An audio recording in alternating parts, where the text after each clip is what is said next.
Good evening, ladies and gentlemen. Welcome back to SimPlay Motorsport here for the final race of the week. It is Misano night race for the pro drivers out there, and what a race this could be this evening. Not as cool of conditions as we've seen all week, so this could pose to be an interesting race. It's not a race because it's not as cool as we normally see a night race, and I'm looking forward to seeing what these drivers can do out there. First night race of the season, Kelly. Good evening to you. It's going to be an interesting one, isn't it, out there? Yeah, of course it is. I can't believe we're already in week 3, and another packed grid of cars on this track. It's going to be very interesting into the start of the race. Quite a pinch point into turn 1. I think we're going to see some carnage tonight, Matt. Yeah, I think we are. I think it's going to be an interesting one to see what's going to happen. It's been pretty good on the M2s, and Pro-Am was a lot of door-to-door, a lot of banging each other last night. Really it felt like the hour race was a bit more of a sprint at the beginning especially, so interested to see what's going to happen here tonight at the Misano circuit. We have got a new driver on the grid. Let me just double check that he is in. He is in. Gillies, car number 500 in the BMW M4 is in with us tonight as well, so he makes his debut in the GT3s. He made his debut the other night in the BMW M2, so it's good to see him. 32 cars out on the grid in what looks to be a fantastic evening of racing, as we just see Leger there have a bit of a moment and drop the rear of the car.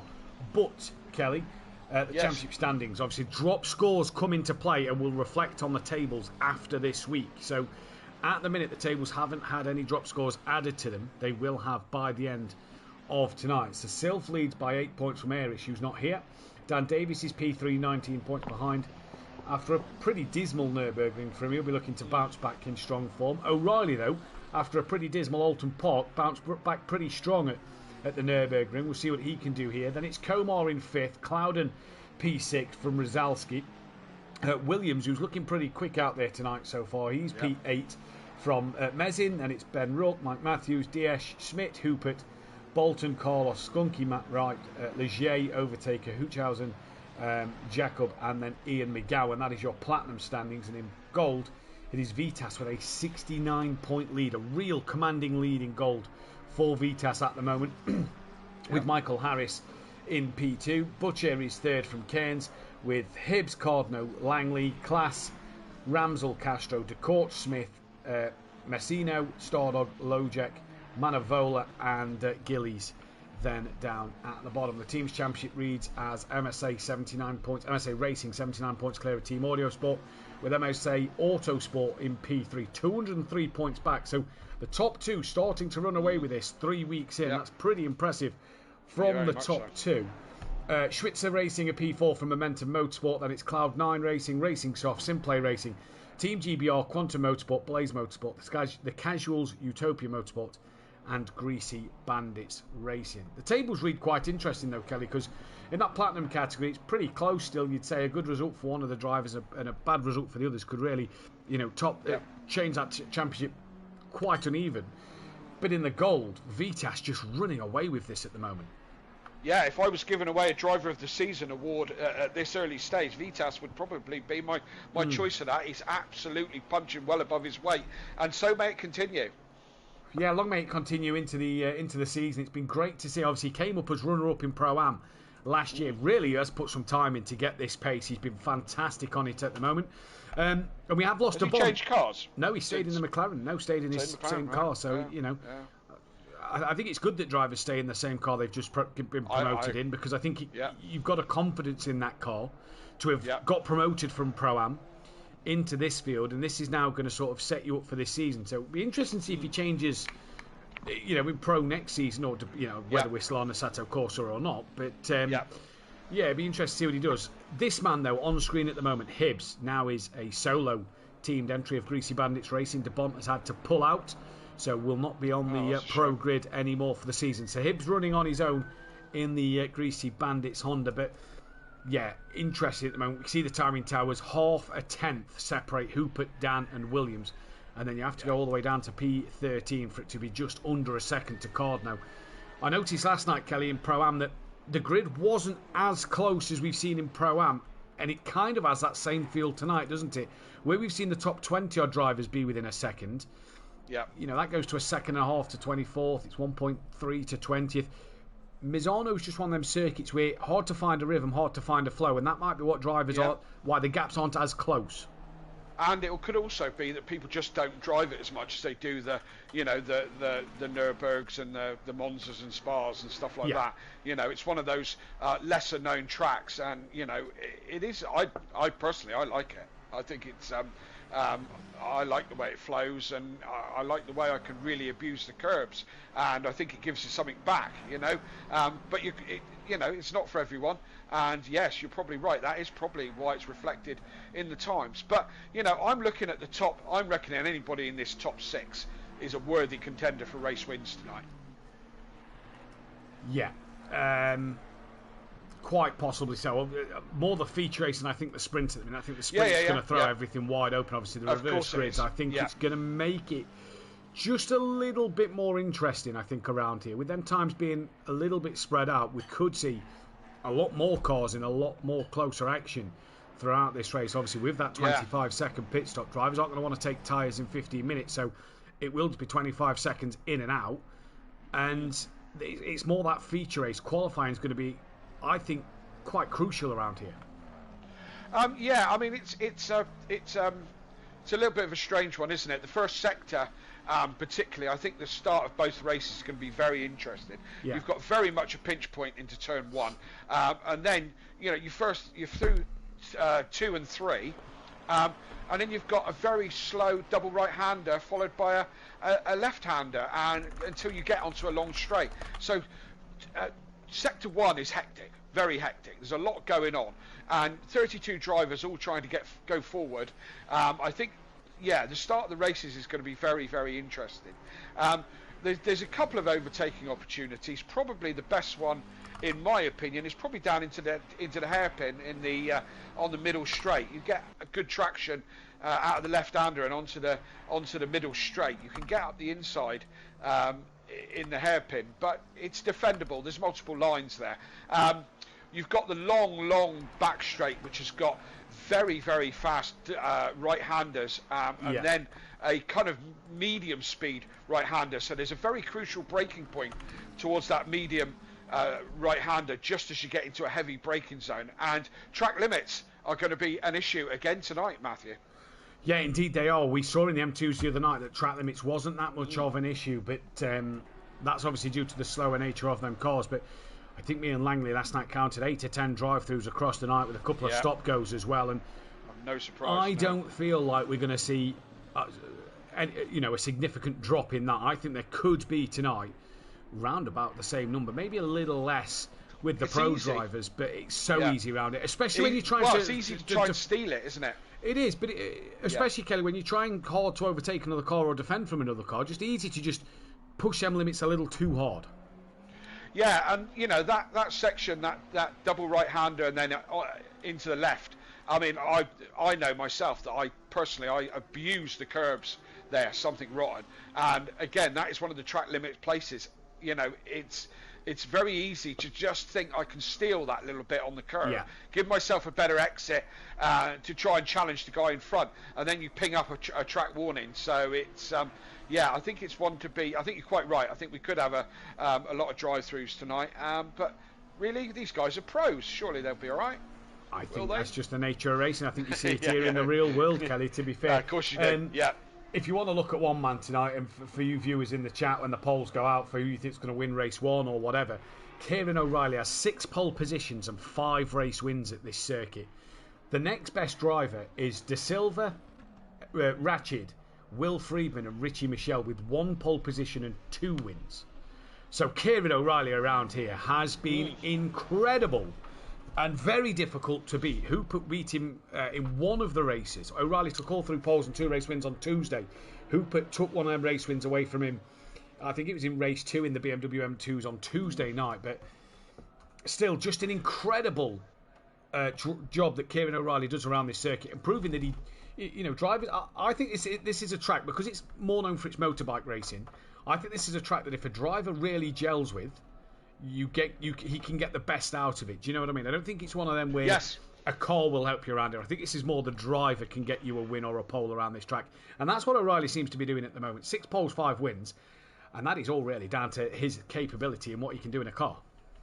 Yeah, absolutely, and I think you're quite right. I think it depends on the drive. If you like the circuit, you can do well here. I remember being you, me, and Gary Leach all being in GT4s, and me being really quite surprised that I was keeping pace with you guys until I dropped it. But you know, you kind of get into a groove in this one, and I do think the driver can make the difference around here. I think that's exactly right. But you've got to look at those who've been quick through practice. Again, speaking about Hooper looking really good. Do we know what happened to him last week?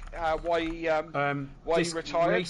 Race 1 retirement pad disc. The controller had gone down on him, so I think disconnected or something.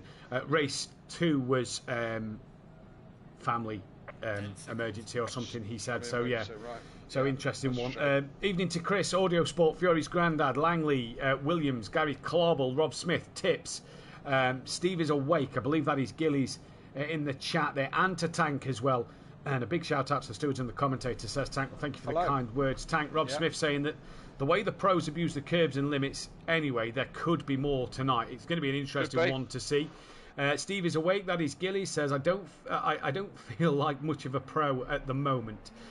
You'll get used to that one, Steve. That's why you're in the gold category, not the platinum. But you'll get used to that one. Gary Clarbel and the others just saying evening. Sam Williams just saying evening tonight should be a cracking if Pro-Am was anything to go by in that one. A bit of a come on the greasy bandits from Tank and come on the casuals from Gary Clarbel. But your grid order for this first race then is McGowan on the front row with Jacob. It is Leger alongside Matt Wright. That could be an interesting row 2 to keep our eyes on. 1M2 could take the win. Skunky on row 3 alongside Bolton.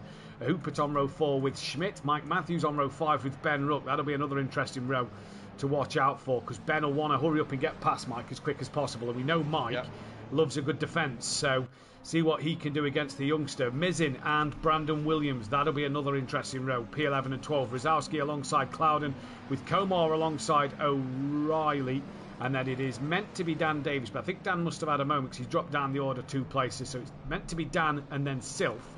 And then it's Manavola from Stardog. Mezzino from Castro in gold. Decor against Class. Langley and Hibbs in that middle pack sort of the gold category. That could be an interesting fight to keep our eyes on. Cairns and Cardno. He looks pretty quick tonight, does Cardno. And then Vitas, who looks absolutely rapid. Gilly starting from the back. I'm not sure why Butcher's 31st and Ramsell is going from the pit lane. Who's your money, though, on Kelly? Race 1, 15-minute sprint. Where are you putting your money on this one? McGowan, when he's on, he's quick. Starting from the front row. Patrick, got a good chance, as Matt Wright. Patrick was struggling a little bit in practice, mind you. That was probably because we were messing about a little bit, but he had a couple of spins. So I'm going for McGowan. Yourself? I'm going to go Leger. I fancy Leger. I do hope you're right. Well, McGowan made a post earlier. He said, he tagged me, put Mathew Duffin, did you have to post these? Just had Skunky tell me that I'm sitting pretty in last place. That was in reference to me posting the tables for the Pro earlier on today. Hence why he's starting on pole position at the moment. Going to be an interesting one tonight, Kelly. Now, there was 2 sides of a story last night. We had Jimenez on his GT3 debut, who him and his brother do the driver swap in real life in the endurance events we've done recently. Yeah. He took a dominant win in race 2 in that Ford Mustang, whereas Bestie struggled and said it felt like a bit of a tank. I'm interested to see what the Mustang can do, where obviously with its 20% restricted, this could be an interesting one to keep our eyes on. We are coming around the final corner, though. Good evening to Gareth Anderson in the chat, who says, looking forward to this race.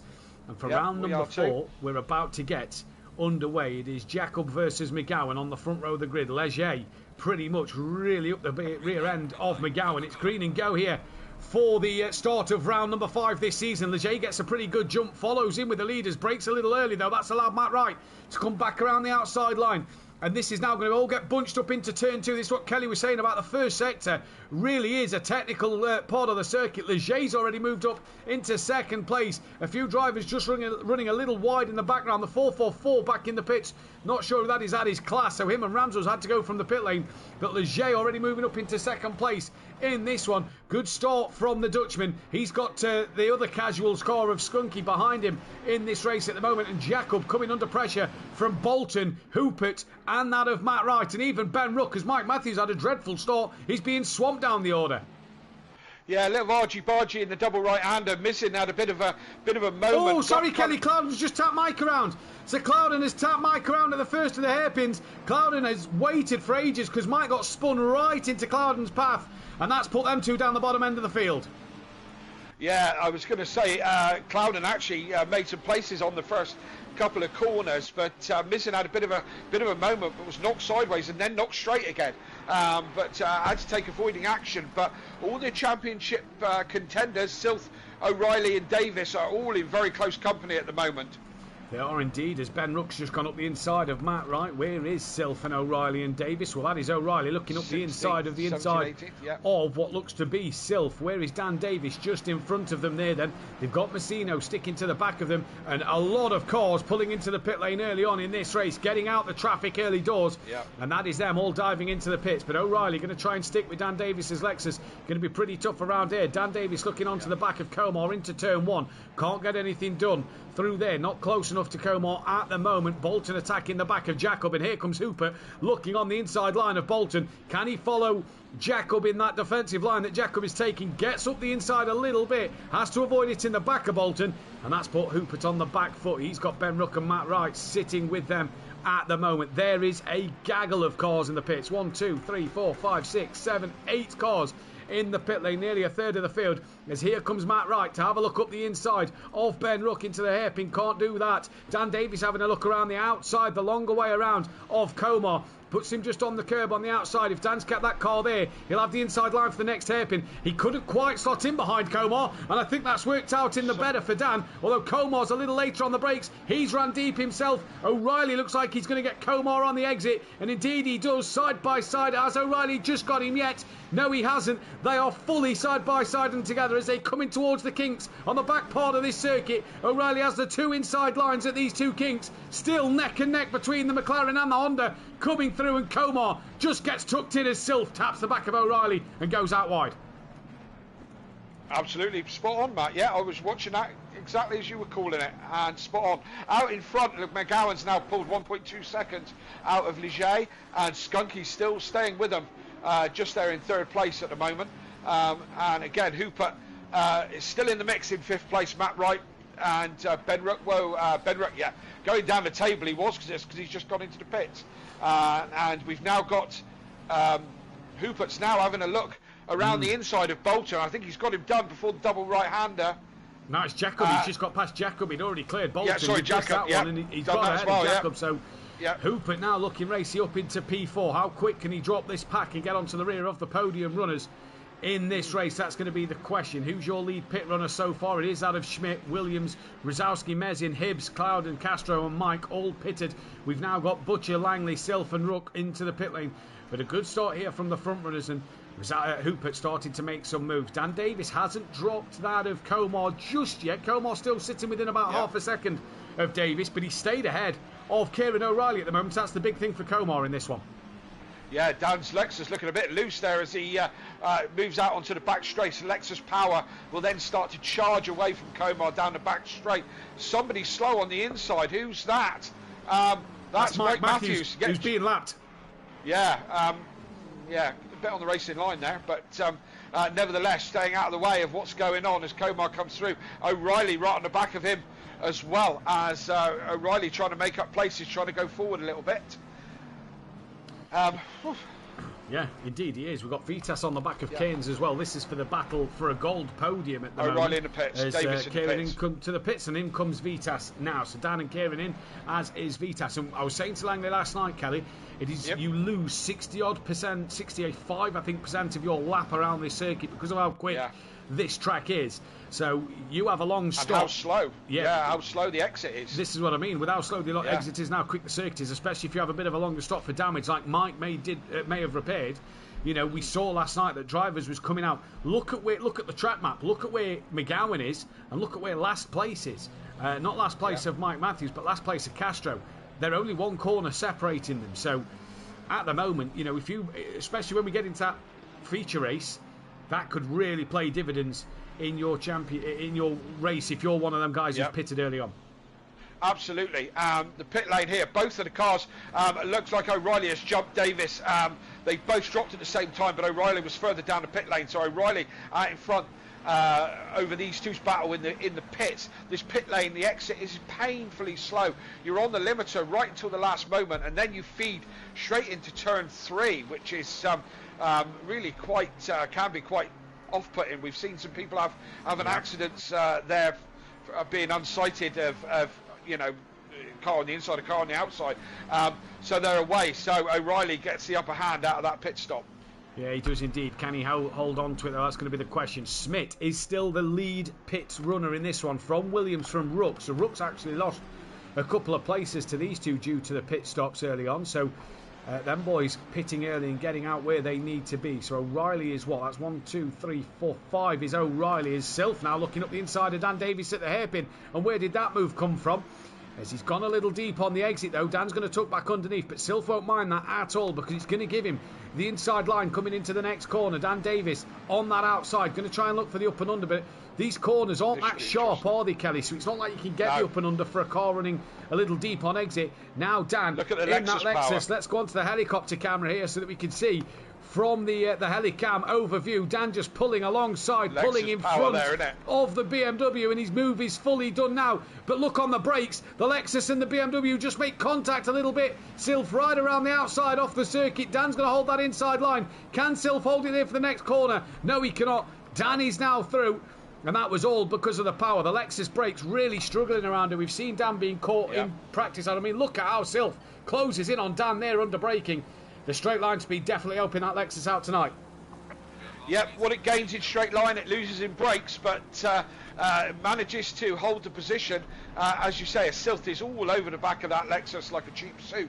And hasn't given this one up, that's for sure. This fight could go on and on a little bit. Both ex-champions and both know what they're doing and both got the minerals. Back end of that Lexus looks very loose as well. Yeah, it does indeed. We'll see what happens as this race goes on. Skunky pits from second place. Where is Leger? Because he's leading this race. So McGowan must have pitted then, and he has indeed, because he now leads the pit runners by 3 seconds. So Leger stays out on track. He leads from Hoopert at the moment with Matt Wright in third. Comore fourth from Misano.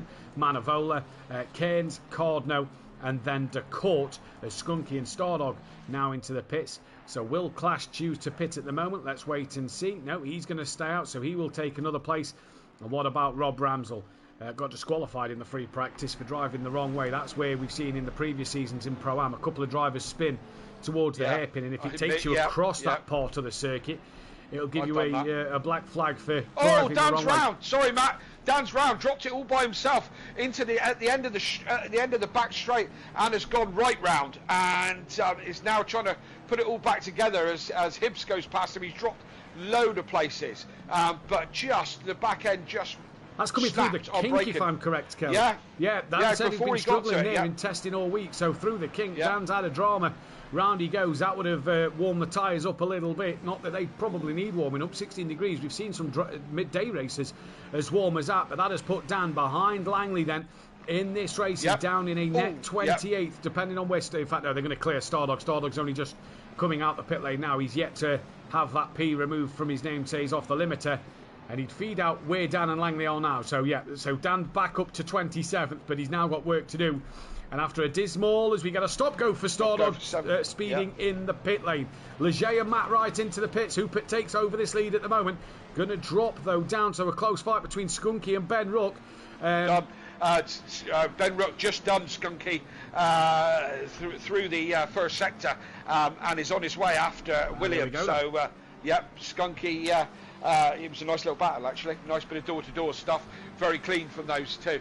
That where Dan lost it, I struggled when we first went to this track. That's where I struggled. under braking, the back end lifts and round it goes.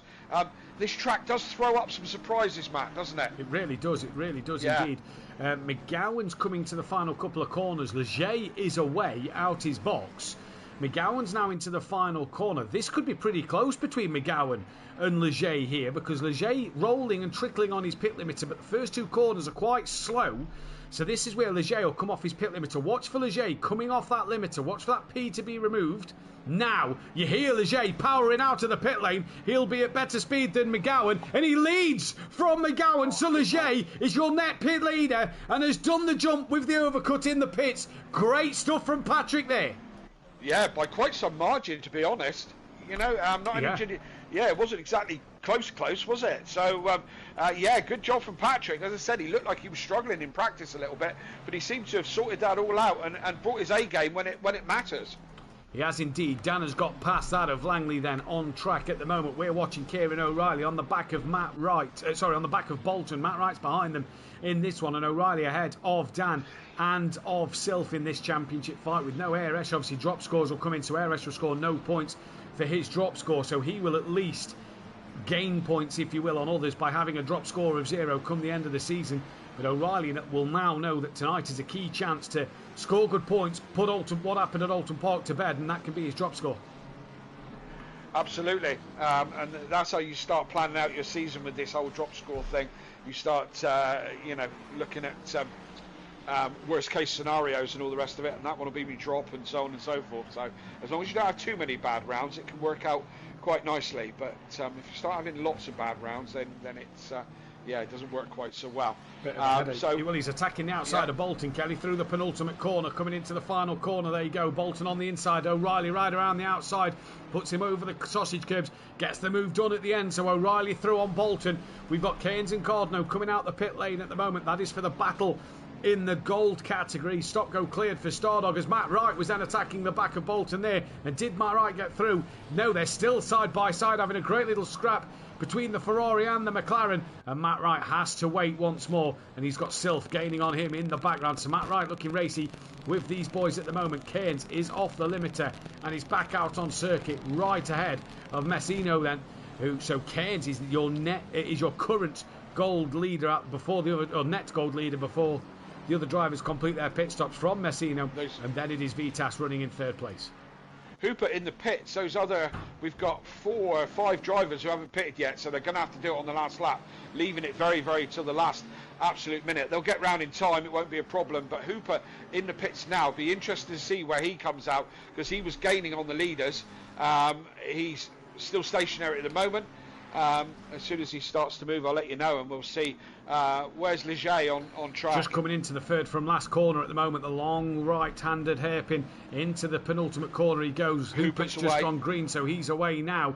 Hooper, fastest man on circuit, could have had that jump. It is about that long pit exit, so let's see where Hooper is. He's not as far down the pit lane as what Leger was to McGowan at this point when McGowan was coming down the start straight. I think Hooper's going to feed out into P3 here, you know. So do I. Yeah, I don't think he's going to do much better than that. He's going to comes off the limiter, hits the accelerator, and I don't know. He might split these two. No, he's jumped I haven't seen it. He's jumped I haven't seen a car gone past. No, he's done it. So Hooper leads this race. His overcutters worked even better than Leger's then, because he was P4 before the pit runners had pitted. So Hooper leads this race. The quarter's obviously still got to pit. Ramsdell now in. What a stop from Hooper there. And that has put him in the lead of this race with 1 to go. Yep, and it's looking like we were both wrong at the moment, Matt. Although both of our drivers did lead this race for quite some time. But they're still on the podium as well, so that's a bonus. No commentators curse in terms of they had a dreadful race. No. It is just a court to pit. He's coming into the penultimate corner now. So what will he do in this race then? So where's Stardog? Did Mike pass Stardog? Yes, he did. Rob Ramsdell's leaving the pits. That could be a fight between him and Mike towards the end. We're going to stay with this battle between Hooper and Leger, though. Leader has I don't think the court's pitted. No, he is. He's just come in. He's just come in. Yep. Yep, very, very, very late on that one as well. And we haven't been flagged up as last lap, have we? So they're going That's to go because the another leader's not crossed the line yet. No, Decourt yes. hasn't crossed the line. His pit box is before it. So this is the last lap. It is going to be Hooper who will take the race win. Is this a good strategy from Decourt? He's not got to do the whole pit exit. Hooper wins from Leger. McGowan in P3, from Schmidt, from Williams, from Rook. Then it's going to be Rozalski.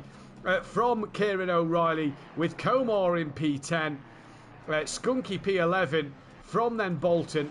There goes Decourt now, and he's only going to have a short trip across the line as he crosses it now, and that puts him P20, whereas Mezin, look, has only just finished in P21. So I think that's a good strategy from Decourt there. Well, that seems to have worked that time, doesn't it? Yeah. Stan Davis 22nd, Hibbs 23rd, Langley 24th, Cardno 25th, Castro in 26th from Butcher, Gillies. Class finishes in 29th. Rob Ramsell stays just ahead of Mike Matthews for 30th place.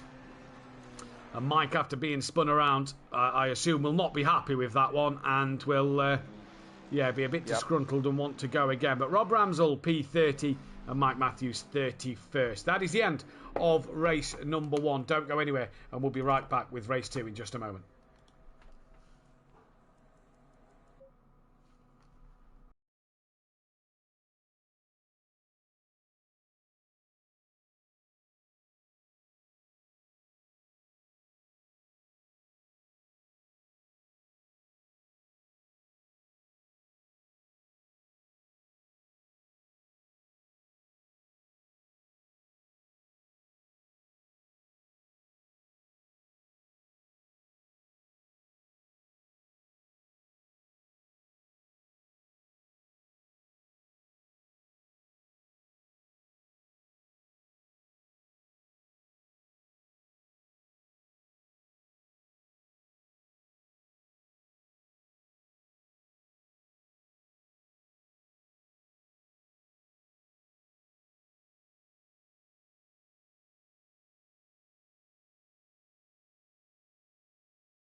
Welcome back then, ladies and gentlemen, to SimPlay Motorsport here for the second race of the evening. What an opener it was here at Misano then for this first of two night races. The second night race coming your way at Spa as we get ready to head to Imola next time out before then heading to Silverstone for the halfway stage of the season. It'll then be Bathurst for the first of the for the one and only morning race. Imola next week is an evening race as well. Before the second night race at Spa with Kyle Army, Cota and Donington ending things off in December. Looking forward to them ones. It is currently Schmidt who is the first driver out on a flying lap that he has just started, so we'll see what lap times he can do in this one. As for the championship order then, well, Silf, obviously before the drop scores get taken into play, we'll try and figure them out during the interviews tonight, but Silf leads the way by 39 points over Kieran O'Reilly. Dan Davis is 41 back now with Eresh in 4th. Komar P5 with Rosowski in 6th. Williams is 7th from Ben Ruck. It's then Jamal Cloudin in P9 from Hoopert, Schmidt, Mezin, Leger, Bolton, Matthews, Skunky, Diesch, Matt Wright, McGowan, Carlos Overtaker, Jacob and Hoochhausen in that one. And in the gold category it is Vitas with an 88-point lead now over Keynes, with Butcher in P3. Harris is in P4 from Hibbs, Langley, Cardno, Class, DeCourt, Ramsel, Castro, Messino, Manavola, Stardog, Smith, Lojek and Giles. And I want to just double check something because I don't know if I've inputted the results script here, because Vitas finished behind that. So Vitas 17th, Keynes finished ahead of him in 14th. So yeah, so they pulled 6 points back. So maybe, oh no, it was Harris who was second in that one. So that's where why the gap has gone up in second place there, so apologies on that one. As we are starting to get lap times appear on the board. Schmidt sets the first one then with a 33.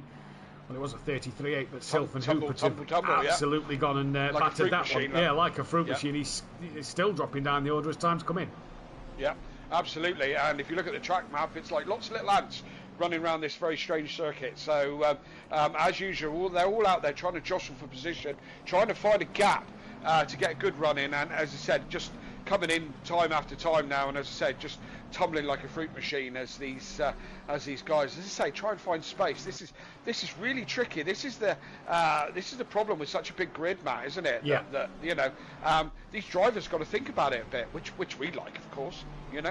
Indeed we do, and we saw it none more than at Alton Park, didn't we, where we saw the drivers really have to jostle for position to try and find a clear space out there on the circuit. Currently Jamal Clouden coming to the line at the moment and moves up to P10. What about Leger? What can he do before we turn our attention to the 355 of Butcher?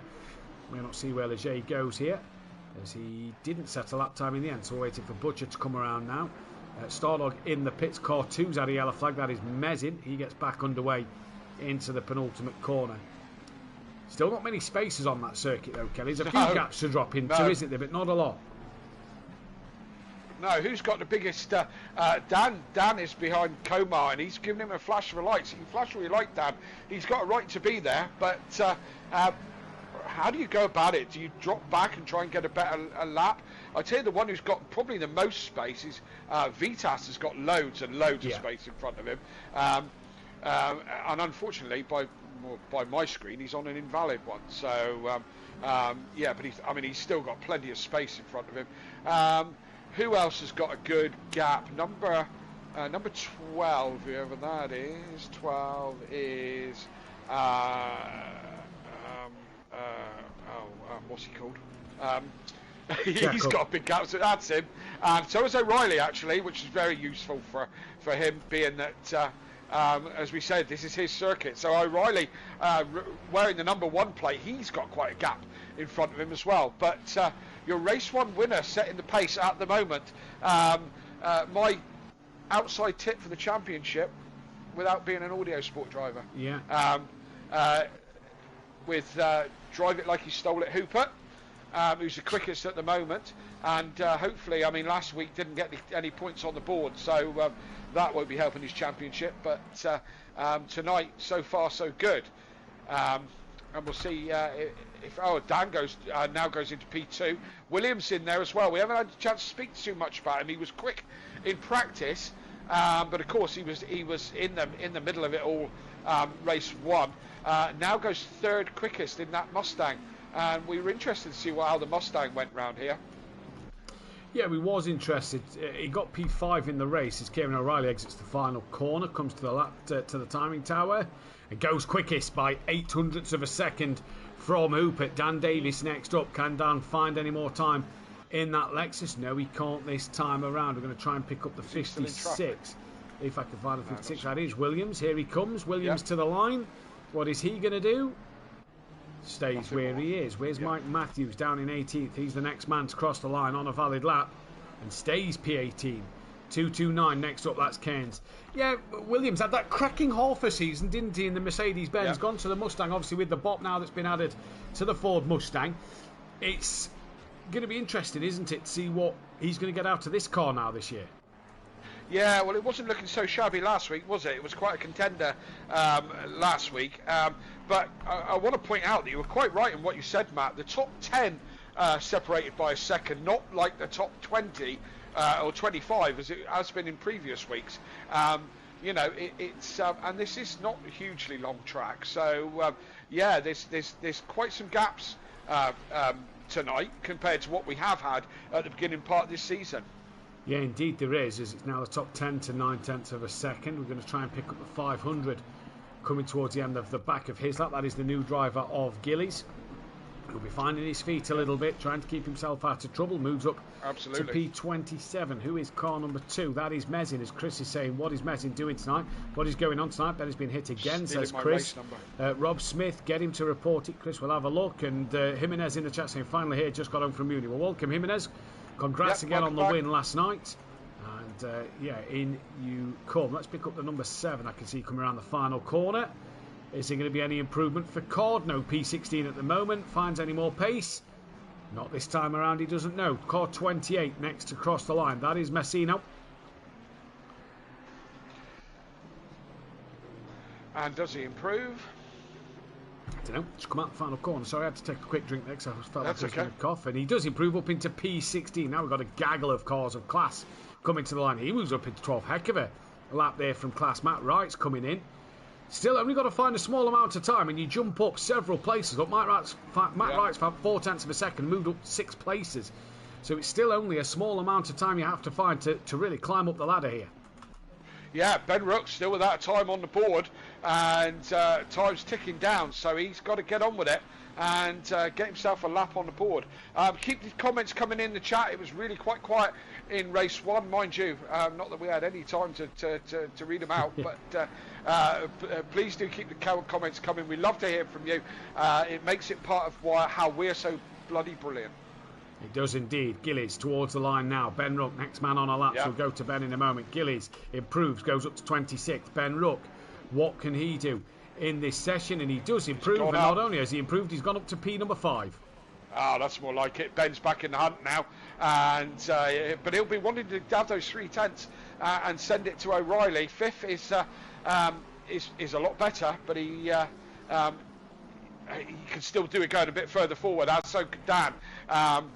Hooper and Williams, as I said, all kind of at the beginning of the show. When we get onto this feature race, all these guys, certainly the top 5, are all very much contenders for this win. As is Silth. Where's Silth? Silth is down in 8th at the moment, and that made it sound like I was thinking, oh, he's only in 8th, which is only 3/10 back. They are closing up. Just a minute ago, when I said the top 10 was separated by a second, it's now the top 17 is separated by a second. So they're now finding their feet. Are they finding a bit more grip, bit more getting those tyres warmed up? I see. So I think they're getting them more warmed up. It's going to be difficult at this stage of the race. Obviously, they're only down to 7 tyre sets per session, per race week now. So 7 tyre sets they've got to go through tonight. So depending if you've gone out in FP1 and FP2 and how many tyre sets you've used there, you've used 1 in qualifying at least, you've used 1 in race 1 at least. Do you risk a second set, maybe having to change tyres and use 2 in that second race? Who knows? The drivers will have a bit of a better understanding. Here comes Ben Rook once again towards the line, and we'll try and keep our eyes on car 48. Rosowski in 14th. Ben to line, goes up into P3. Rosowski towards the line. Does he move? He did. Went up to P8. So a good lap from both of them two there. Absolutely, moving forward. And Chris saying in the chat, it helps if he's not being hit or obstructed, lol. You're beginning to sound like me there now, a little bit, you know. Add that one to the book of excuses that Matt writes. We had a new one.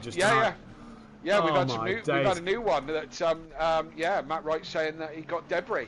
Debris. Bottled his P3 on Tuesday night, apparently, and what he said was a bumper had fell off the car and he got debris and it put him, down the order, and it's like, my days. Add that to the book, Kelly Davis Book of Excuses, which is being launched in all good. It's being launched in all good retailers just for Christmas as well. So keep your eyes out in stores for that one. You're becoming like Bublé in a minute, releasing everything at Christmas. Releasing everything at Christmas. That's why I'm sunning myself in New Zealand at Christmas on my book sales. Your book sales have already sent you to New Zealand. Jeez, it's done well on pre-orders. Absolutely. It's the encyclopedia of excuses and why I didn't win and why I dropped the car and all that. It's all in there. Everyone you can ever think of. I mean, you know, there was some major contributions from Matt Wright, Mike Matthews, so on and so forth. Yeah, yourself. Yeah, absolutely. You've got some talk about how you didn't make it happen. Yeah. Yeah. Indeed. Yep. Where are we now? We're a second separating the top 22, so that has quickly shot up. Yep. But what a session we're finding here. Here comes Rosowski once again to the line. Find half a second. No, he can't find an inch. There. Can Kieran O'Reilly extend his pole time at the moment out front? Comes to the line now. Doesn't find any time there. The 664 and McGowan. Can he find any more pace or extract anything from this McLaren? No, he cannot. Keep your eyes on Matt Wright, who's just invalidated, so it doesn't matter. We turn to Mike Matthews, who's 21st, a second off the pole. Gareth Anderson saying, quiet chat, you say. We could start talking about retro consoles and games again. Could. As Chris says, I'm getting frustrated hearing Ben shout. I know that feeling. As Mike moves from 21st to 14th. What a lap time there. And Jimenez saying, as a December baby, please no Christmas music till the week off. And I say, Jimenez, good luck with that. And I say, Jimenez, as a December baby, no, because I had Christmas music on today. Oh, he has it on every day. I mean, it's Matt's favourite time of year, so he rapes it all the way through the year. Halloween's done tomorrow. Halloween's out the way tomorrow, so tree can go up on 1st of November. Tree going up. I don't care. I'm going to be sunning myself on the other side of the world, having barbecue and going out on a boat on Christmas Day. I won't be singing along to Bublé or wearing a silly hat, or I might be wearing a silly hat, but it won't be a Christmas. Oh, Sylph's just gone up to P3, Kelly. So a good lap time from Sylph there, moving up in the order to P3. Yep. Mezzin, next man to do a lap time. What can he do before O'Reilly? I think O'Reilly's got to try and pull something out of the bag here, because that 800ths and 1/10 to Sylph and even 2/10 back to Ruck and Williams, it's not safe, is it? No, absolutely not. No, it's still anybody's. And I thought Dan was done. He'd retired to the pits, but he's back out on track. If he's going to bang another lap in, he's going to have to move some. He's got Vitas right in his way at the moment. O'Reilly's just found a bit of pace, Kelly, but only a small bit of pace. Yeah, as Dan goes round the outside of Vitas, I think Vitas might have dropped out of that. Dan's got 20 seconds to make it to the line. It's going to be very, very close, and he makes it across the line, taking an awful lot of track to try and get himself round. He might just make it, 9, 8. He's coming across the line. There's a yellow flag flying, but that's in the pit lane. So he gets across with 3 seconds. So is this going to be a champion's lap here from Dan? No, because he's invalidated first corner. Well done. No, it will say he's invalidated because he's on. Oh, right, okay. He's not yet set a flying lap, so it will say he's invalidated until he sets a flying lap for some reason. It looked like he went. Keep your eyes on at the moment. O'Reilly's done though, because I see a yellow flag for O'Reilly's name. As Schmidt moves up into P8. Next car is the 712. That is Bolton. Stardog didn't set a lap time there. Chris saying, I want Lando, but I think Oscar, but I think Max will take it. Make your mind up. Yeah, Chris, which one you want? I think Lando's got this one, because I think Max has got too much to do, and I think Oscar's driving poorly as Bolton will be P26. I agree with that statement, to be honest. I think Lando's coming into his own at the end of the year, where Oscar seemed to have lost his edge, and as you say, Max has still got too much to do. Here comes Ben Rook. Ben Rook, 66 thousandths of a second off the pole. Hooper, 87 thousandths of a second off the pole. But still, Kieran O'Reilly hangs on in there at the moment. We'll keep our eyes on the 664 because I can't quite make out the other number. Just keep your eye on anybody changing. Nobody does, apart from McGowan, who goes within 2/10 between the top 5. That is incredible stuff at the moment. The 225 of Langley Can Gray get a lap time on the board? He can. It's 1.1 off the pace. What about Mike Matthews? Can he do anything? No, he stops before the end. I'm going to miss car number 12. Dan Davis ran wide on exit and invalidated. That gives Kieran O'Reilly, Mr. Misano, another pole position. Absolutely, the man in form, the current champion, takes another pole position. And if you were listening earlier, Matt was telling you that he is the most successful driver around here, and he's still and extends that advantage. We're getting into a bit of chit chat now. McLaren messing about with Max could take it. Yeah, no, I think. I mean, Max is driving fantastically, but I thought the Mexico Grand Prix was going to be, there was elements that it was going to be an absolute classic, and there was some interesting moments with people making up their own lines about how they want to go around the track. Max included with one of them. Lewis, Max, Charles. Lewis, Max, Do you know Charles, the funniest? There was a few funny moments of Mexico. George Russell moaning about, what do you want me to do, let Oscar through or whatever. And then the other one, the one that really tickled me was Max, when he come on the radio at the start when they were showing all the replays, and he said, I've got squeezed in the wall. And I'm thinking, hang on a minute, you've seen 2 Ferraris and a McLaren 3 wide heading into turn 1. You've then gone, I'm going to make this 4 wide, and then had the audacity to go, I've been squeezed. Yeah, but he always says that, doesn't he?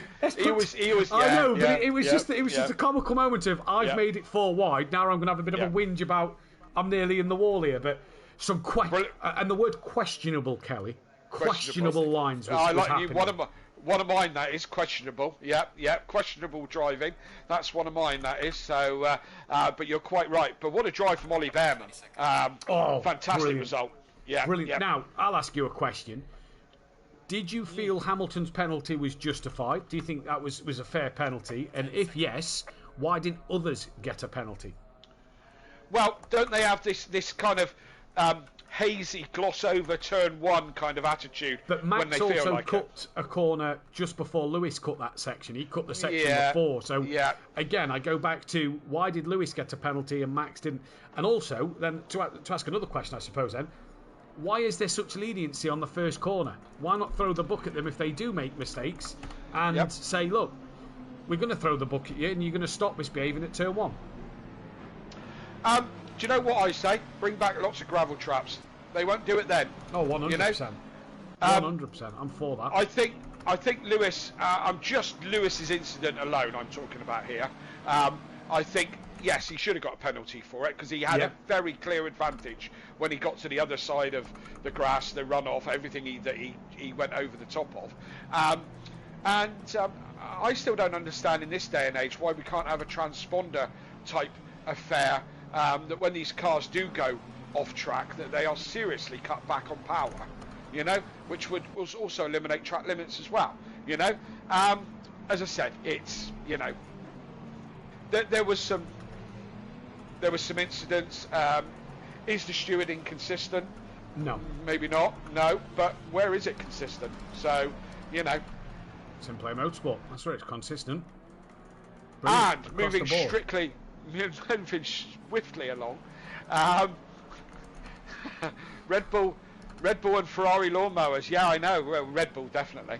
The Ferrari's doing a good job of cutting the grass as well. I'm quite surprised they don't get any damage from that kind of shenanigans. But I suppose it's good quality cut grass. I suppose, you know. Normally is. They use the finest of lawnmowers.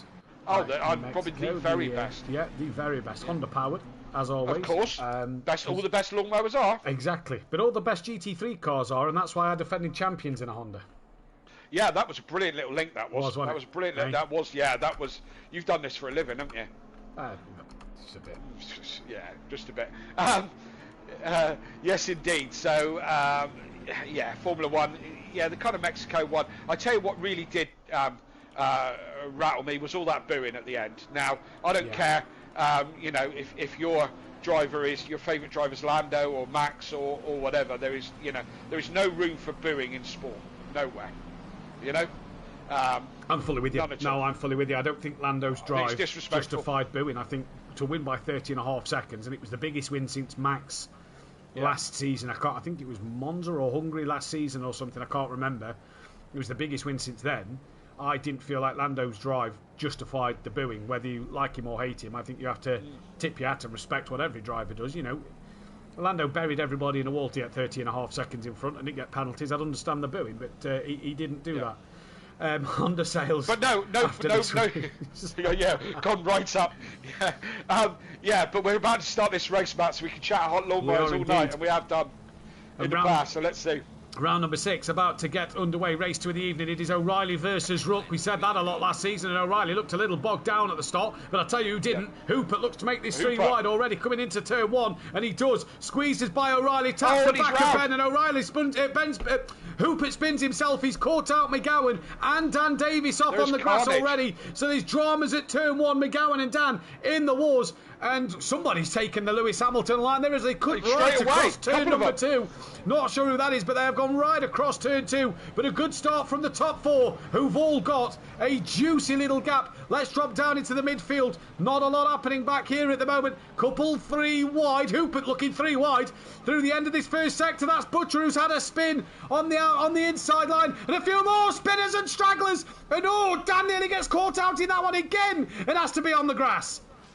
Absolutely. I don't know where that started. I know Hooper started to go round. He's gone right back. He's in the wall at the moment, sitting there, not moving at all.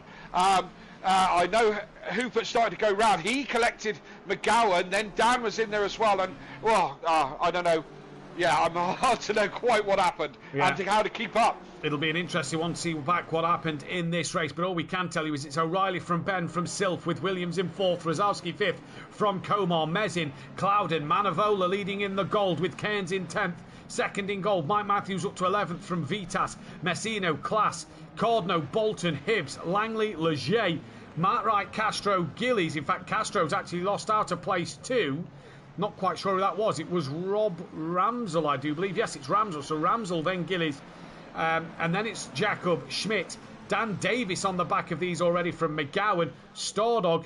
I think Skunky's the call that's just came into the pit lane, and Hooper has not got moving from the inside wall at the first corner. But Ben coming under pressure while he's trying to put pressure on Sylph. He's coming under pressure. While he's trying to put pressure on O'Reilly, he's coming under pressure from Sylph. And the closest fight on circuit at the moment is that back down of Jacob, who's got not Dan Davis behind him anymore, because Dan's cleared him. He's got to deal with McGowan, and it's Gillies now who's got to be put under the pressure from the 10-time champ.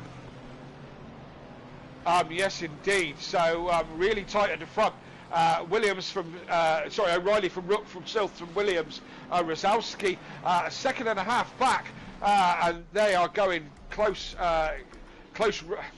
into the last the corner before the back straight. I'll get there in a minute. Sylph with the fastest lap at the moment. These 4 at front just pulling away a little bit. This is where the scrap is. Have we lost Hooper? Yeah, we've lost Hooper. He's now left the race, and some other big casualties there as well. Dan Davis going down the order, as was McGowan in that first lap incident. I said, look, keep an eye on the start, didn't I? You did, and it was an interesting one, and yeah, it was definitely one to keep our eyes on back when some of these tickets are going to come in. Now, Dan Davis is the closest fight on track at the moment on the back of Castro so far, so he's got clear then of Gillies, and he's now looking to try and get past Castro. Dan will be driving like a man possessed in this race. He's got to make up time in this one to get back on them leaders. He had a bit of a poor showing, I'd say. Not a poor race, but a poor showing at the Nürburgring. Well, it's not been better for him at Misano, has it? He made his own mistake in race 1 as he's going to look up the inside of Gillies in towards turn 1, and he gets the move done relatively easy. And that, for me, is not a normal Dan Davis move, that. He wasn't fully alongside Gillies as they turned in, but made sure his nose was shown to Gillies to say, look, if you don't give me the room, I'm going to hit into the back of you type move. A bit of a Max Verstappen-esque sort of thing, almost kind of show your nose and make the other driver be scared to come into the corner. And it does work. It does work. And that's what he's kind of done. He come out, Schmidt came out just in front of him. He's a lap down, just come out the pits. So him to deal with. So Dan's next real victim will be Ramsell in 20th. And Dan with an awful lot of work to do to get some sort of good results out of this evening. Indeed it is, as we're watching Cordno as he's got past that of Mezin then in this one, and Hibbs was having a look at the back of Mesin as well. I'll tell you who is now attacking Mesin. That's Bolton on the inside line through these couple of kinks. The Ford Mustang really being hampered on the straight line speed here at Misano. As Mesin, has he just dropped the car? He's gone across the grass at where we said you could get disqualified, and as he ends up coming back on, I could see the brake lights on, I do believe, so he was on the brakes, but that's given Hibbs, Langley, Wright, Ramsell and Dan Davis an extra position, and Dan has got Hibbs as well, and here comes then that of Schmitz trying to unlap himself from a few of these drivers, but Mesin there across the grass all on his own. I think he's coming to the pit lane as well. Hoopert's back in and DeCourt is into the pit lane, so or DeCourt is still in the pit, should I say. So good to see Hoopert back in. Hopefully he'll score some points in this race. Further forward though, Mike Matthews trying to put, but who are they trying to put under pressure? So Cloudon's trying to put Cloudon's trying to lap Leger. He's got Manavola half a second behind him, who's got Cairns half second behind him, with Mike half second behind him, and Vitas, you guessed it, half a second behind him. So a little bit of a train forming here, all behind Cloudon, who's trying to put the lap on Leger.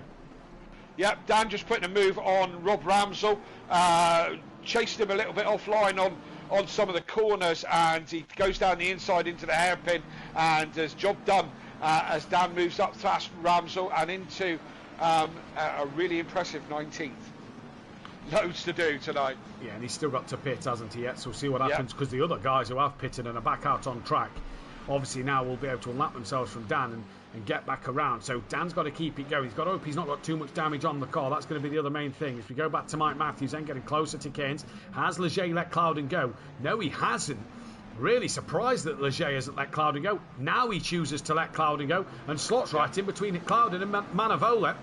And now Manavola straight up the inside into the final corner. Leger just being a little bit naughty there with the blue flags in terms of Cloudon, I'd have said. Yeah, possibly. I wasn't watching it to make a judgment, but yeah, no need to hold him up. As Silth goes very, very wide. The top three still very fast. Top four again now. Williams had dropped down a little bit, but he's dragged it back in the first sector. Top four still only covered by about half a second each. And yeah, Silth having a bit of a moment. Nothing he couldn't sort out. Ben Ruck. Was he having a look up at O'Reilly? No, he wasn't really, not close enough. And just following in his track. So O'Reilly not being able to get away from Ben Ruck, as is Ben not being able to get away from Silth. Williams still in there, in touch as well. They've dropped Rosowski though. Yeah, they have dropped Rosowski. Rosowski can't stick with them. I'm still watching this fight behind Manavola because Cloudon started to check out from him, and he's still got everybody else queued up behind. And Messino's come onto the back of Manavola, as has Class now. So a good little train forming behind the red Ferrari. And the main fight in this one is that between Vitas and Mike Matthews. So far, they're the closest two in this train. And Mike will want to try and get onto the rear of that of Cairns in this race at the moment. This is all for 8th, 9th, 10th, 11th, 12th and 13th place, with Cordner only a second behind and Bolton only half a second behind him. Dan Davis now on the back of Matt Wright, or gaining on the back of Matt Wright. He's also on Langley, and Langley just a couple of seconds off the back of Bolton. They could all be dragged into this behind Manavola. So Dan, all of a sudden, nearly on the train of P8. That's Leger going slow, so that's him being blue flagged and being letting everybody through. So Dan at the moment could be back on a fight for P8 the more that these guys stay on the back of Manavola and start to scrap a little bit. Yeah, absolutely. Let's hope so. That's the kind of stuff we want. Now the leaders are now starting to come up behind the first bit of traffic, which is going to be the number 2, which is Mesin, who's looking after my race number for me. That's very kind of him, isn't it? As Kieran Riley looks at, not Kieran Riley, the other one, Kieran Argent looks after the other number for me. But they're going to start to come back out on the back of this in a minute. That's the first bit of traffic they got. There isn't too much field spread. We got in the pits. We still got Hooper still, DeCourt and Hooper still sitting in the pits. I don't know if Hooper's planning on coming out again anytime soon, or he's just going to sit there. I don't know. Same for DeCourt, 'cause he's been in there for a couple of laps now, so he'll want to get back out on track. Still watching this Vitas Mike Matthews fight. Messino's now right on this train, as is Class nearly, then Cordno, Bolton, there's Langley and Matt Wright. Dan Davis now fully on the back of Matt Wright this time around. Let's go back up to the heli camera, show you the difference in pace between the Lexus and the Ferrari. Matt won't make this easy, or too easy for Dan, as Dan really gains on him. The last time Dan was fighting a car on this part of the circuit, dropped the rear into this corner here. You could just see there that Dan looked like he braked even earlier through that corner. maybe in a little bit of what he did in race 1 and learning from that, but also the fact that he was nowhere near Matt Wright to make a move. No, that's a funny old corner as well, and if you're having trouble with it, you just then end up being so tentative around there and so kind of concerned every lap. And I had it for whenever, I think probably the first time we came here, you do it lap after lap absolutely fine, then all of a sudden it just snaps on you, and that's it, you're a passenger. It's once I mean, other times with other setups you get it right and it's never a problem. The setup that I've got on my McLaren now, I haven't spun there at all, you know, for a very, very long time. But when it does start to catch you out, every time you go round there, you're worried about it. Indeed, you are. Let's see what's going to happen at the moment. It's been a good race so far, good entertaining race. We're still on the back then of Manavola, watching with Cairns as Vitas coming under some pressure from Misano now. So he's just dropped off the back of Mike a little bit as Misano looks up the inside. That's a great little move. Vitas turns in, can't fully meet the apex though, because Misano was there, so that would have just compromised his run through the corner a little bit. And then if you look in the background, there's Class Cardno Bolton on this train, and soon emerging will be that of Langley and Matt Wright and Dan Davis, and Ramsell, Hibbs and McGowan aren't a million miles away from that train either. So it's not game over for these drivers who's had dramas on the opening lap, because they are all pretty much in this queue, although the queue starting to form behind Mike Matthews, because Manavola and Cairns have just pulled away from him a little bit. Yeah, as Langley goes very deep into one of the corners, gives Matt Wright a sniff, and Dan as well. I was doing the whole phantom brake pedal thing when Dan was getting very close on the brakes to Matt Wright, but we know that Lexus is difficult on the brakes. We do indeed. Good evening to Peaceful Step. I hope you're well, buddy. As Dan Davis again having a look up the inside of Matt Wright. Matt Wright turns in, and Dan gives him room, just kind of showing the nose a little bit more, and he's like, Matt, if you're going to turn in, we're going to make contact. So Dan driving a little different to what you'd normally see Dan Davis driving. This isn't kind of his style, is it, really, to just kind of show the nose? No, I thought he was going to send one down the inside then as well. He kind of looking at it. I think he's maybe getting a little bit frustrated and trying to make what he can out of this race. He had such a great start to this season that, you know, he's just bleeding points at the moment, isn't he? He is indeed. The drop scores obviously come into play once again this afternoon. We'll try and get them to you as soon as possible. But Vitas has got past Mike Matthews. Mike's got a bit of damage, it looks like, on the right side of his car. Maybe just a bit of dirt, actually. Vitas a little deep. So Vitas has passed Mike. And now look at the train. Cardno is fully on the back of this train. Behind now, what is Vitas with Mike Matthews in the slipstream. Then comes Misano, Class, Cardno, Bolton. Langley still 2 seconds off this. And Dan just not able to stick with Matt Wright through these corners at the moment. Mesin is a lap down nearly to the race leaders, and he has been lapped by the top four. That is why, Chris, at the moment. So back to that closest fight on track between Manavola and Mike Matthews and Vitas at the moment. And Manavola was having a look on Mike there. Mike just doesn't seem to have the pace at the moment, as Manavola looks to defend and attack at the same time, because Class is right behind him. A lot of McLarens, 1, 2, 3, 4, 5 McLarens and 1 Ferrari in this queue at the moment. Now Misano is under pressure from Class in this race. Still no Decourt, still no Hooper. That'll possibly be 2 retirements there. They've got to get themselves back out on track in this one. They're already so many laps down. It is unreal at this stage of the race. Class has now got Cardno having a look. Can't do anything there. And Matt Wright has actually gapped down a little bit. That gap looks a little bit bigger.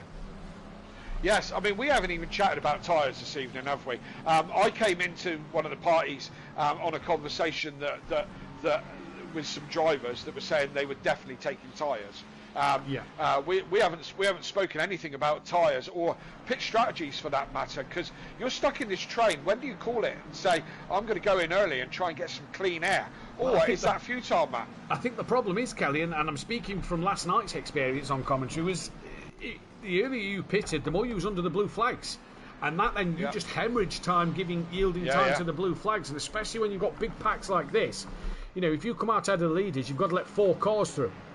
You know, and then if you come out in this train, you've got to let about 6 or 7 cars through. So you're just going to hemorrhage time to blue flags that I don't think it's worth pitting early in this race. Unless you've got significant damage, I don't think it is. But I think it's worth to go around that middle stint, if not into the back half of the race. Well, there you go. As I said, I haven't had enough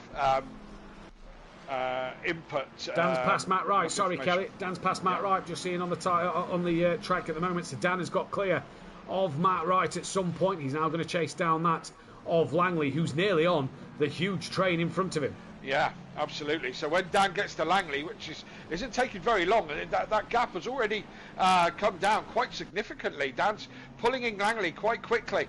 I think Langley had just dropped off the back of Bolton just a little bit. But then at Concertinas, as they all get into this slow section, they all get right behind. And, of course, as soon as you get on the power, you get that yo-yo effect, and the car starts to accelerate away from you because you can't get on the power as quick as they do, and the gaps then move forward and back like that. Certainly in a train like this, ebbs and flows, I think was the word you was looking for.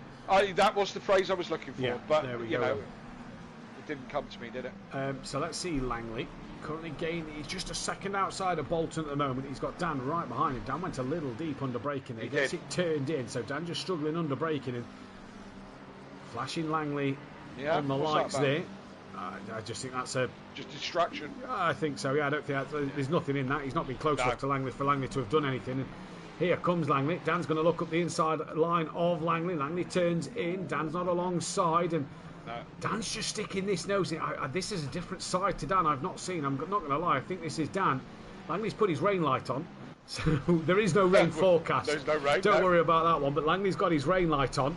And Dan, I've not seen Dan stick the nose up the inside of people like this for some time. Since he was first racing at SimPlay Motorsport when he was trying to get a bit frustrated behind drivers. Langley looks like he's let Dan go there. Yeah, maybe. I mean, they're friends off track anyway. So... you know, there's no malice going on, that's for sure. But Dan looking very racy this evening. That's another position that he's taken. He's now going to cruise right up onto the back. It's going to be a little bit trickier now. They're all very, very close, aren't they, Matt? So he's now getting onto the back of the train of Bolton, Cardano and Class. And the gap's opened up a little bit there from Class forward now, hasn't it? Yes. Class, he's got second and a half to Misano and Mike Matthews in front of that. But still all quite close. What's happening up the front? Well, Williams has been dropped a little bit and to an extent so is Stealth. Not loads, but just dropped off the back. Ben Rook looking very racy on the back of Kieran O'Reilly, like he has been from lap 1, to be fair. A bit of the... Ben Rook given a little bit of the Kieran O'Reilly medicine, isn't he? Because Kieran O'Reilly is a one for close pursuit for many, many laps. And now the hunter has become the hunted. As Ben Rook stays very, very close all the way around this lap. And as I said, has done for the last 11 laps or so. Indeed it is. And this is going to be an interesting one. We got Manavola chasing down that of Clouden at the moment. He's taking Cairns with him as well. A little further back behind Class, we've got Cardno, Bolton and Dan, not quite on the back of this trio at the moment, but he's still there. But he will be in a minute, I think.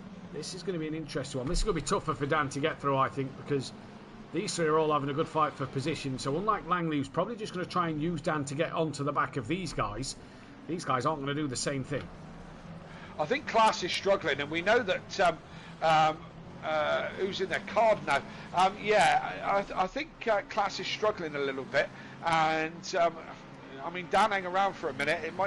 There might be some incidents anyway. But as you're quite right, these three are battling amongst themselves. It's going to be difficult for Dan just to overtake. Wants to hope that they make mistakes, which Bolton with a little bit of traction oversteer there out of the corner. So these guys racing hard. There will be opportunities. There will be opportunities, but this could also cost Dan time in his pursuit to get closer to the front. And obviously, the more that he's going to battle in these, the more he's going to lose out time to the cars in front of him. It's just going to take him that little bit longer to catch up. Mike Mathew still on the back of Vitas here. That looks pretty close as well. It's only a couple of tenths of a second between these two. So Mike trying to get that place back from Vitas. We've then got Cairns. We've just had a bit of a moment there. Glitch. Now not lane glitchy. No, I've been disconnected from the server. So all right, there's lots of glitchiness going on all of a sudden. You tell me if we're still in. I'm going to try and get back in as quick as possible.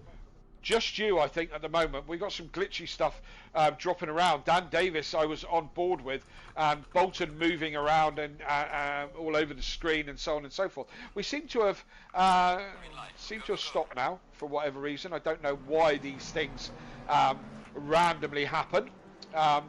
It's the I think joy Vitas went as well, Kelly. Right, We've lost a handful of drivers because we're down to 25. Vitas has come back in.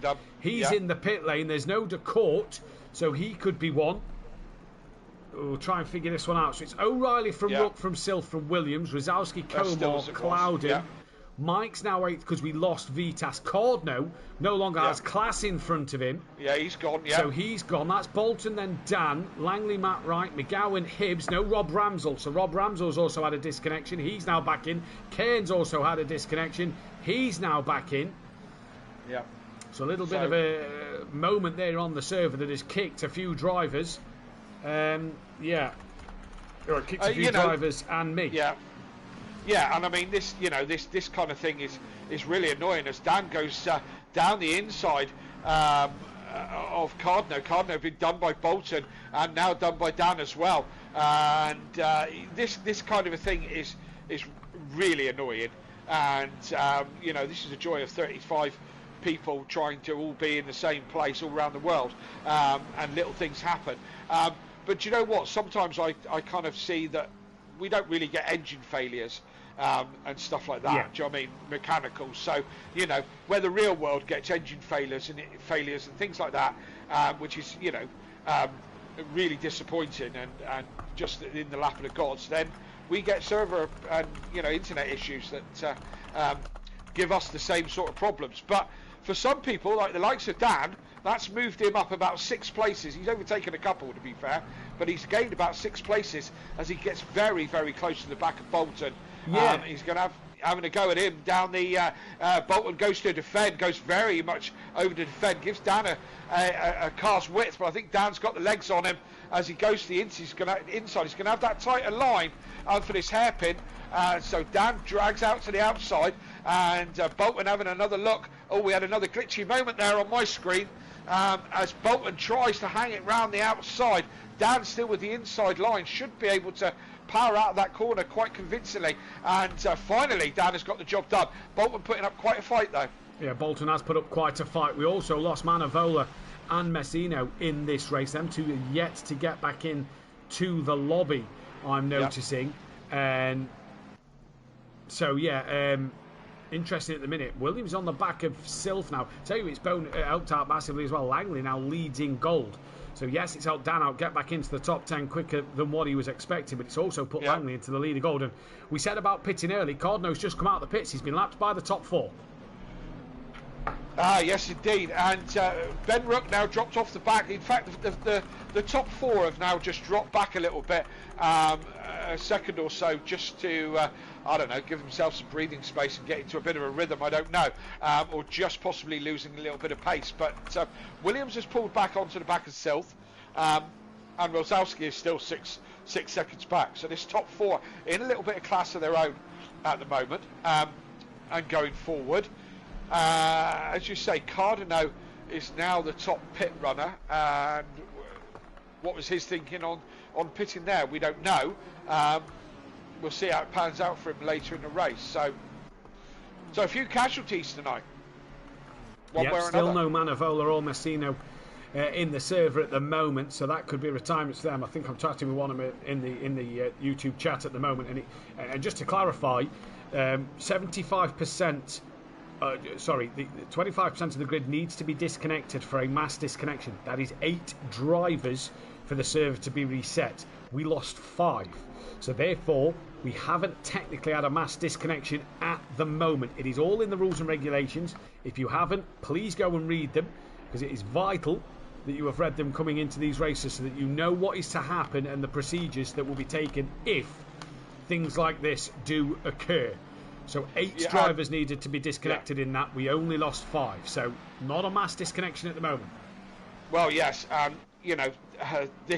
This isn't our first rodeo, and this has all evolved over years of racing to try and come up with the best set of rules and regulations to be as fair as possible to everybody. As I said, disappointments happen in the real world as well, and that's the way racing goes.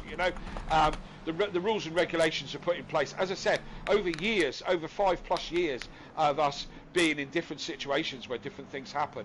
It's out of our control, and it's unfortunate for the drivers who've been disconnected. But as I said, this is the way it goes, unfortunately. indeed so, and this is the way it does work. Yeah, so I'm just trying to think who went. So Vitas went, Ramsel went, Klaas went, Manavola. So Vitas, Ramsel, Klaas, Manavola, Keynes, I believe, was one.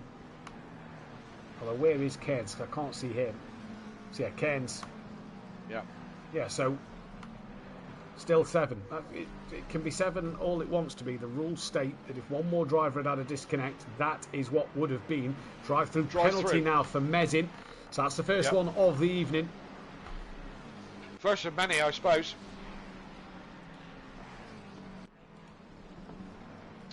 Yeah, as we said, this is the joys of racing online.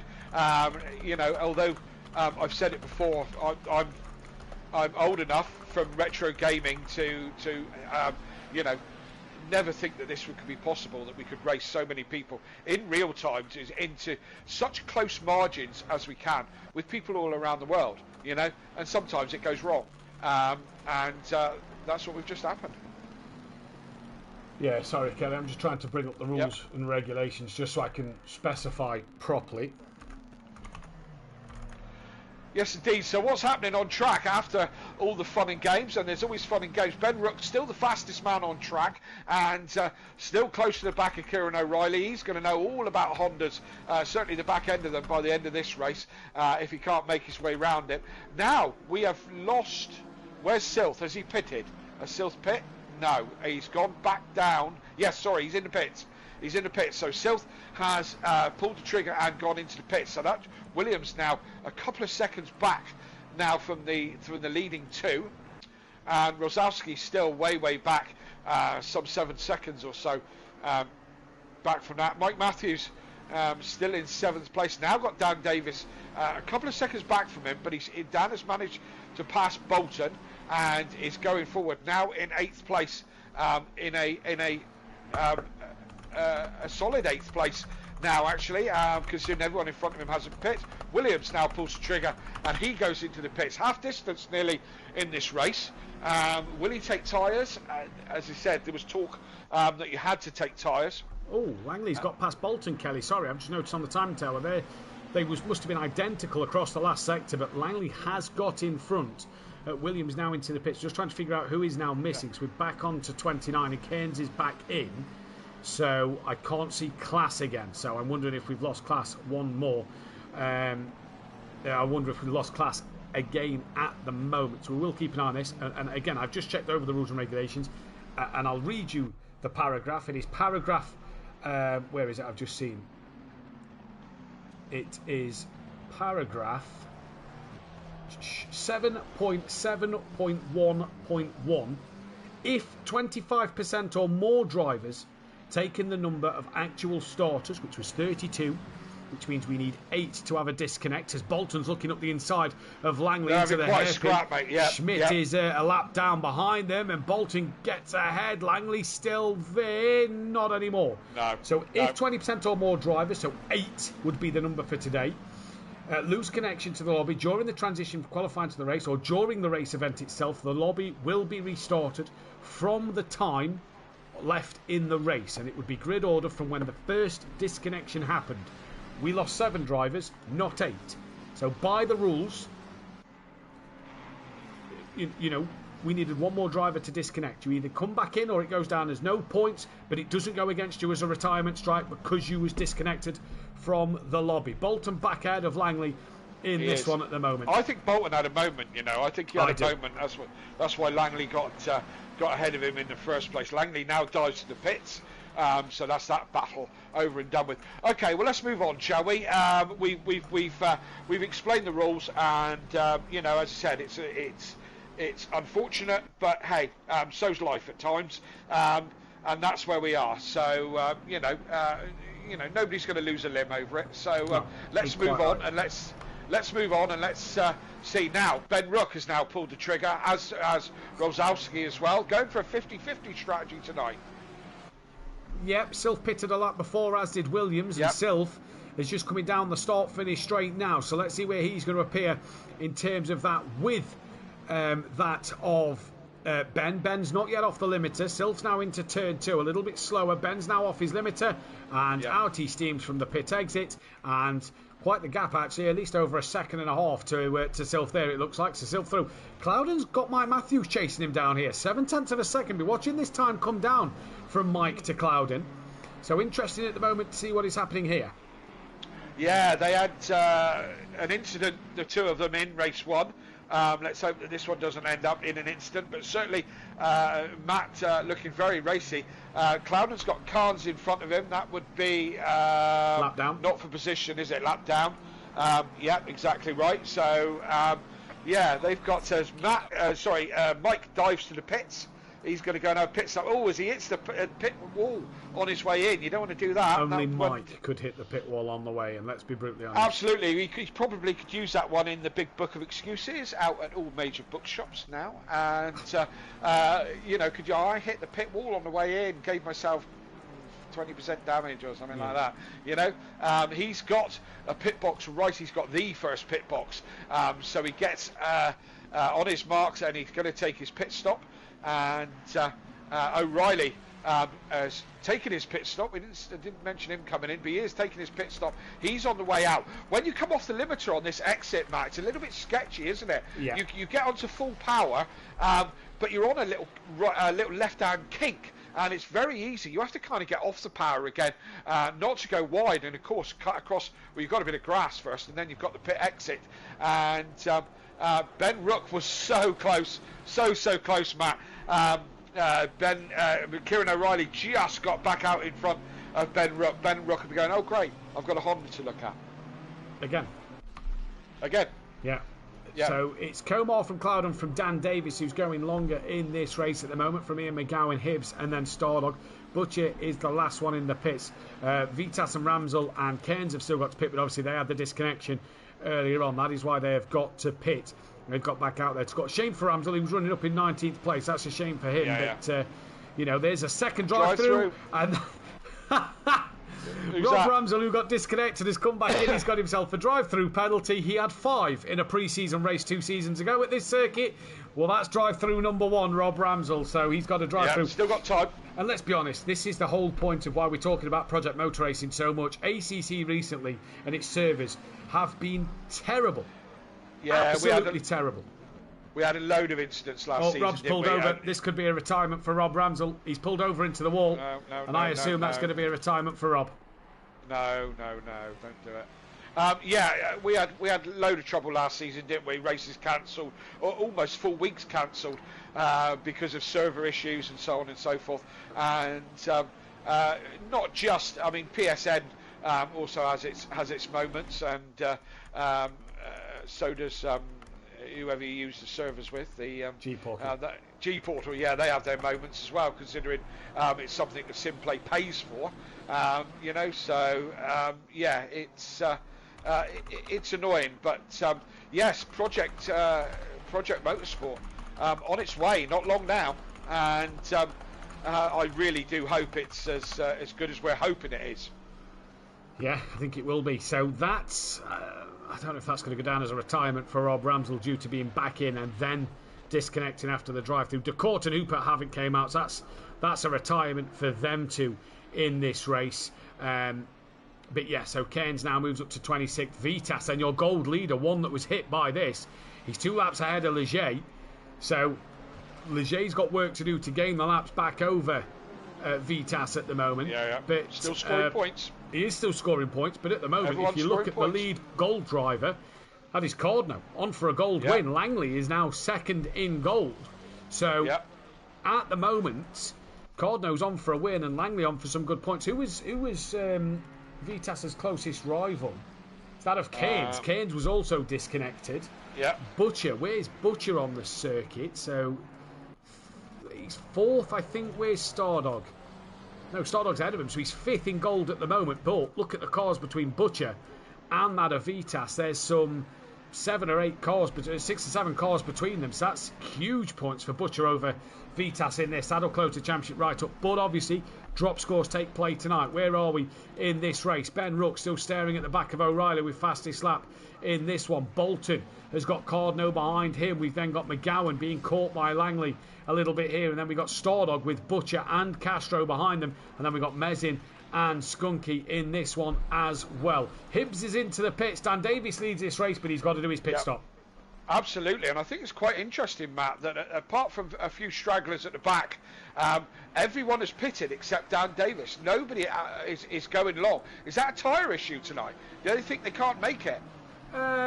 Possibly. Dan may have just fueled for a little longer in the race. If Dan did his studies last night, may have just thought of going longer in the race. Obviously, Vitas and Kane still to pit, but they was ones who disconnected, so not really counting them ones, because they may have a full tank of fuel to go and fully attack this. We're slotted with Skunky and with Mesin. Skunky sideways through the kink, holds on to it very well.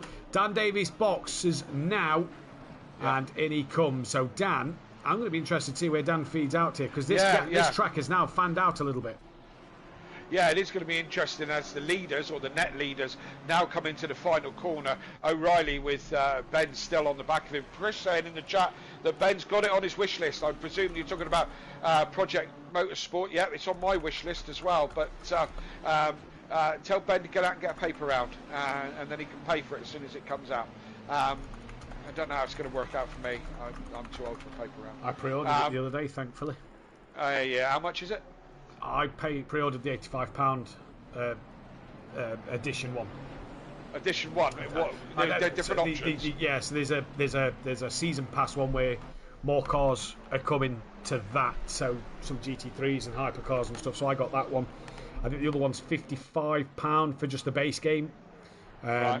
But I'd managed to get paid from the European Sports Car Championship that me and Dan covered last month. Between that one last month and this one that I did this month, that covered the cost of that one, thankfully. So that was always on the sort of wish list to be pre-ordered when I got paid from that last weekend, which was a great finale over at the European Sports Car Championship in some of the work that I do. And it was a brilliant race at the Algarve. Love the Algarve, like brilliant circuit. Yeah. Dan has split Mike and Jamal Crowder now, so he's in P8. So not too bad a loss, really, when you consider that Dan, had we not had the disconnection, I reckon Dan would have been around that 12th, maybe 13th mark. Yeah, maybe so. Yeah, I mean, the disconnection certainly helped him out and helped others. I mean, he's got a couple of cars. 23 minutes. He's still got time to do some more overtaking. So we'll see how he gets on with Clouden. Ben says it's part of the season signing. I agree. I think Audio Sport should pay for this one. There's Dan's flashing the back of Jamal Clouden here, coming into the kink. We've seen Dan lose the rear end around this part before. Brakes a lot earlier than Jamal Clouden. Doesn't want to fancy dropping the rear there. We've seen these two battle over the seasons, Kelly, to go in again. But I agree, Chris. Ignore the skittles. Ben needs Project Motor Racing, but the number one driver. I think I may need to go and just have a moment. I'm feeling just a little bit sick right at the moment. Oof, dear. Imagine all the drivers wanted it. The amount that are in Team Audio Sports and thereabouts. Actually, no, hang on a minute. Don't they all come under the same umbrella as SimPlay Racing? Maybe SimPlay Racing should pick up the bill for all the. That would be a nice. Just because we're all under the same umbrella, we share the same picnic blanket, but we're all our own independent teams, I think. Yeah. Funny how you might thought, I thought you might say that. I'm only speaking off what I'm told by Dan, and what Dan doesn't do all the pictures for SimPlay and Quantum and Cloud9. He does all the pictures for Audio Sport and Audio Sport only. So I think all's fair in love and war. Well, I don't know the ins and outs of the workings of it, as I've said before. I'm too busy running Audio Sport Towers. That's enough problem in itself. It is. It's 2 floors. I know you say this every week. I say the same thing. You tell me it's 2 floors, and I just love the way you call. Yeah. I've got to call it something like SimPlay Towers. Audio Sport Towers, not SimPlay Towers. Yeah, well, Audio Sport SimPlay HQ, or SimPlay Manor House or something. I don't know, something like that. One day when we can have a nice building to have all these sim rigs in and do some live events, and that'll be where we'll be then. Tips in the chat: pre-order PMR. Fingers crossed it delivers. I think it will. I'm fully expecting it to deliver. Go on.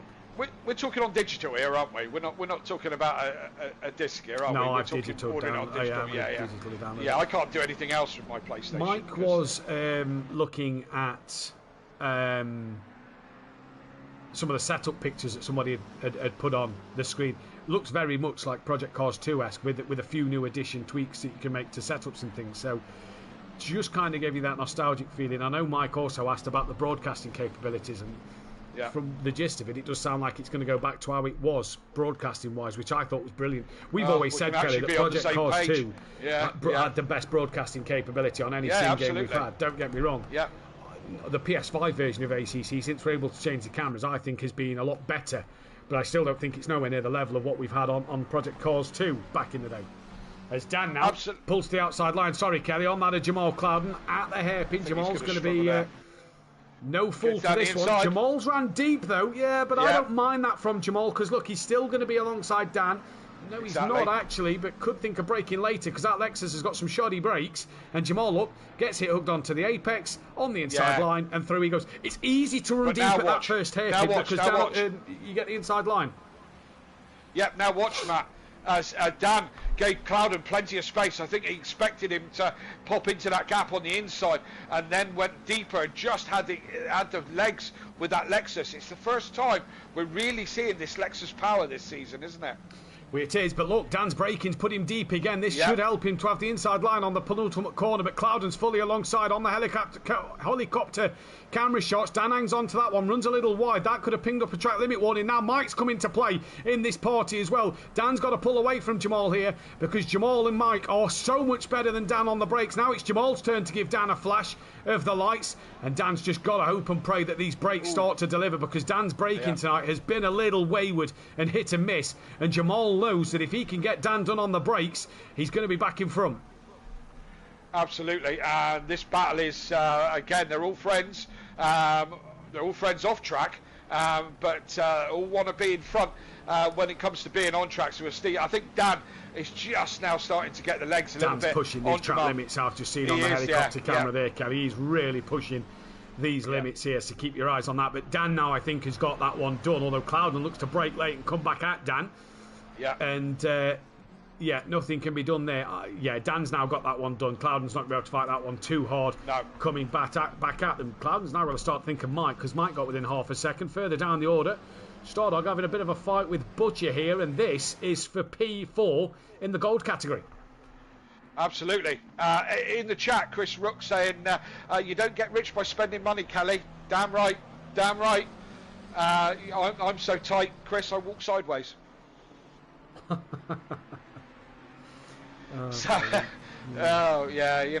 can't. I said Dan's the one to watch for a drive-through penalty. Jamal Clouden's just got one. Third drive-through of the evening. Jamal Clouden drive-through penalty. That is going to hurt him. 28 seconds loss in and out for a drive-through.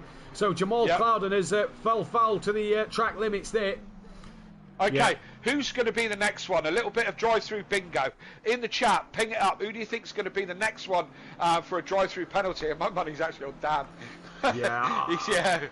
From what I've just seen these last couple of laps, I'm going to have to put my money on Dan as well. He's been riding his luck with these track limits, and 15 seconds behind the next car is Dan Davies. He's going to be pushing to try and get in the top 6, so I think this is going to be the case as well.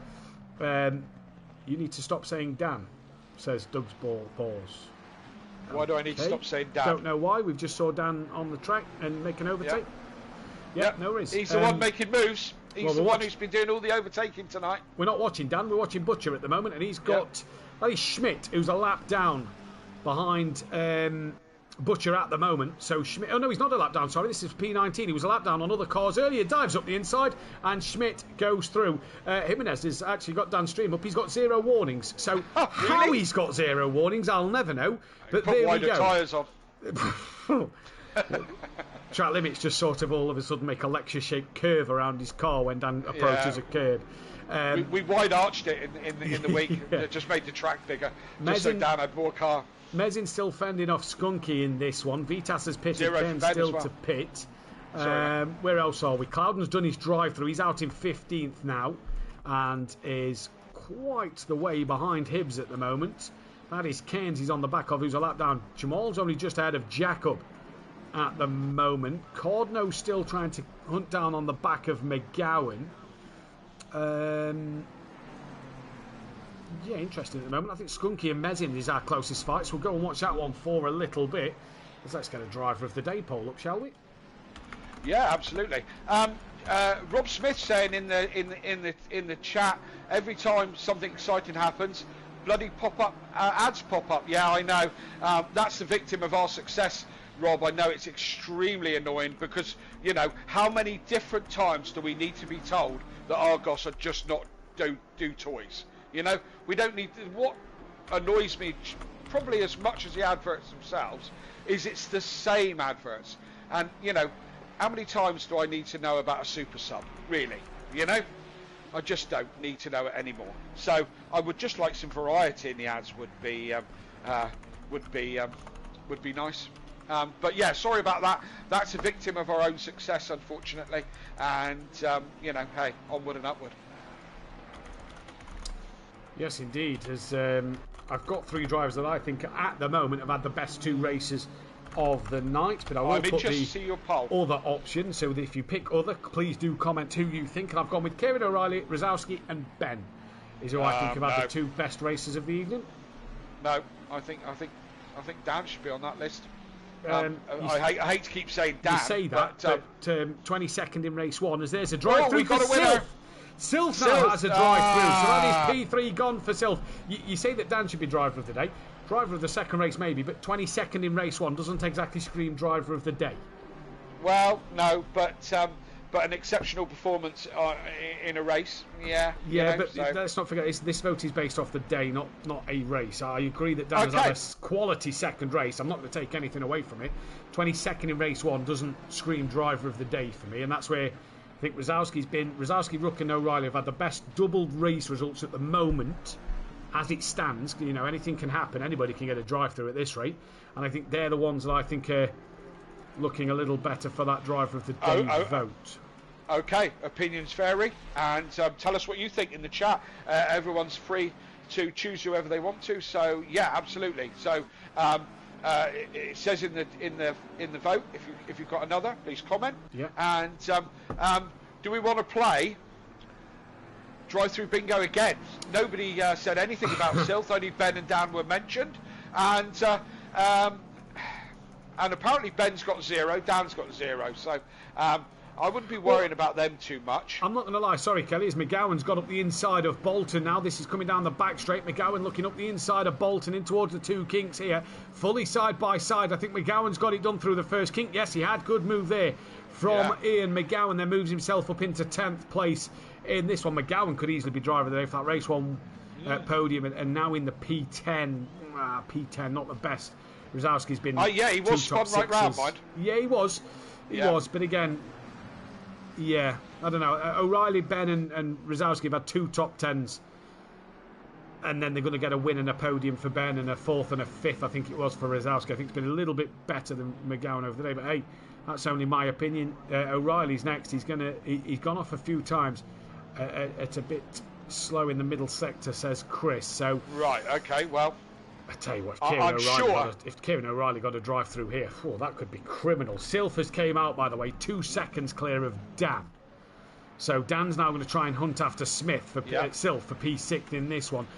We've got that's championship critical. It really is championship critical. We've got Mathews being caught by his former teammate Matt Wright. We've got McGowan, who's just past Bolton, so that gap may start to open up. We've got Stardog and Schmidt having a fight, and we've still got Mezin with Skunky. How Skunky's still been within a second of Mezin, I don't know, because he's been there for at least half an hour or so now. So yeah, interesting one in that fight.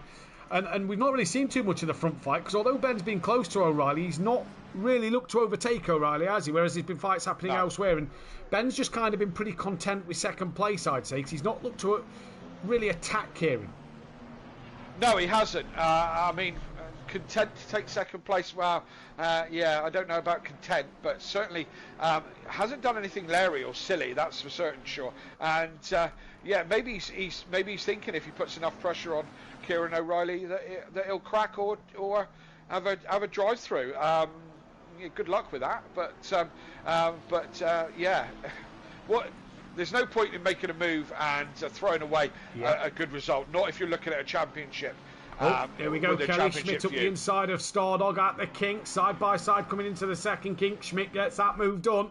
So that's another move for Schmidt, moves up to 18th place. Does he? So a good little move there from Schmidt. Don't forget, he had a bit of lap 1 damage, pitted early on, didn't he? So he's been coming through. He's been in the lap track. Every time we've seen Schmidt in a fight tonight, he's actually been the car that's been a lap down. So he's now trying to make up after everybody's done their pit stops. Absolutely, yeah. And this is the problem, you know, and again, we're hoping that Project Cars gives us a little bit more flexibility on the broadcasting. But the problem is there's so many cars on track, it's incredibly difficult to follow everything that's going on. And, you know, people who've had a cracking night tonight go under the radar, you know. And a lot of them have done majority of this season, haven't we? We've seen Alton parking at Nürburgring. A Skunky looks around the outside of Mesin, going to try and tuck underneath into the final corner of Mesin now. Can't get that one done. I think a lot of racing has gone under the radar, and I don't. It's PMR, Project Motor Racing, not Motorsport, Chris. So we're not going to refer to it as PMS, which is PMR. We're all referring to it as. No, I'm going to call it PMS. Yeah, of course you are. Why not? Why not? But Skunky's still staring at the back of Mesin at the moment. And Paul Williams gives his delivery driver from Amazon the driver of the day because he received his parcel within 5 minutes of the time slot. Well, there we go. Oh, fantastic. And I bet he came along in the most beaten-to-death grey Transit that you've ever did see, beaten right down the side, where he dragged it along the wall somewhere, and I bet he double-parked somewhere and made absolute chaos outside, because that's what Amazon do. But don't get me started. If Jeff Bezos is watching, good evening. I know he tunes in regularly. Who doesn't? Exactly. Who doesn't? Exactly. Right, where are we now? Ben within 4/10 of O'Reilly for the lead. Dan within half a second of Sylph for 6th. Matt within 0.8 of a second to Mike for P8. We've then got Schmidt, still got Starlog within 0.8 of a second of him for that 17th place. We've then got Butcher trying to get on the back of Castro in the Blaze Motorsport team. And then Mesin on the with Skunky ebbing and flowing off the back of him a little bit. Drive through penalty. Hey, we've got a winner for Patrick Leger.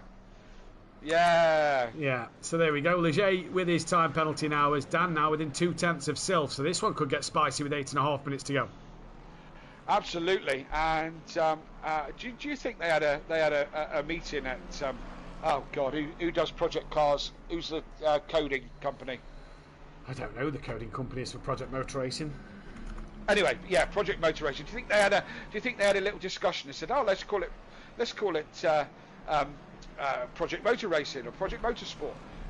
Project Motorsport. Are you sure? Are you sure about that? Do you think they had that discussion? No, we'll go for Project Motor Racing, not Project Motorsport. Yeah, probably have. That was probably the key discussion, I think, on the name, not what they're going to bring. I think that was the key. How would people abbreviate discussion. it? Yeah, exactly. Yeah. Drive-through cleared for Leger. Skunky, has he been out of fuel because he's back in the pits? So Skunky didn't have a drive-through or anything, but he's back in the pit lane. This is the fight for 8th place at the moment. Closest fight on the circuit. We're keeping an eye on the gaps to see who is closer in this one so far. As Misano and Manavola have came back into the race, so that's a little too late to score points in this one. 20 laps down, so still be no points in this race for them, but no retirement, so no loss of points for a retirement due to the disconnection that they received earlier on. I think that's probably my fault, Chris. The Project Motorsport, more than Matt. So I think I'm the one who keeps calling it Project Motorsport, not Motor Racing. But there you go. Oh, and another drive-through, that's 6. Car number 6. That will be Vitas. So fortunately, is 2 laps clear of, or will be a lap clear. Clear of Leger. So thankfully, isn't going to lose a place because of it. But now Vitas has got it. What's that? 6 tonight, Kelly? It's coming on that way. Must be 6 or so. I really wish we'd run a book over it now. Do you know what I mean? And, we had 8 drive-throughs last night, 6 tonight. Yeah. Said it'd be just short, although it ain't over yet. It ain't over yet. Matt Wright trying to get on the back of his former teammate Mike Matthews. How he'd love to get one over him in this race. Sylph has pulled away from Dan a little bit. O'Reilly has gapped Ben and Butcher. I'm noting on the timing screen has got himself ahead of Castro. So Butcher moves now into 4th place. Oh, as he has a big slide there, moves into 4th place in that gold category. But your gold podium at the minute is Cardno from Langley from Hibbs. So a good little podium for that, and Cardinal will take his first win of the season in that gold category. Remember, if you are new to SimPlay Motorsport, points are scored for overall positions, and then they're split in the categories. So all these platinum drivers between the golds really matters in that gold championship. Absolutely, yep. And we've seen that working for Vitas already this season, with a massive points gap for having good results. He's been punching above his weight, that's for sure. Yeah, he really has, and it's been fantastic to see. We're asking where Danny's at now. He's P7. We don't want to mention him too much as he chases down on Sylph. Ben's now 1.5 behind O'Reilly, so I think that is probably done. Looks like Ben's possibly had a little moment somewhere because he's lost 7 tenths over the last lap. So, that to me, 5 minutes left. I think Ben's going to just have to, 6 seconds clear of Williams. You wouldn't want to push the car too hard if it's starting to feel a little strange and have a big moment and let Williams through. Yeah, Sylph and Dan just coming up to lap Mezzin. He moves right over to the off the racing line down the main straight. Doesn't get involved in that fight. Exactly the way to do it.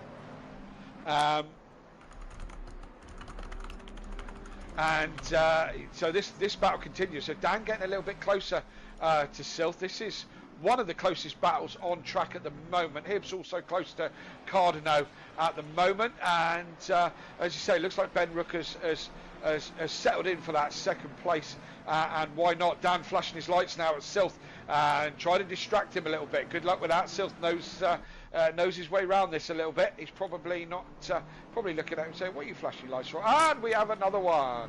Another one. 302. And that one is Skunky.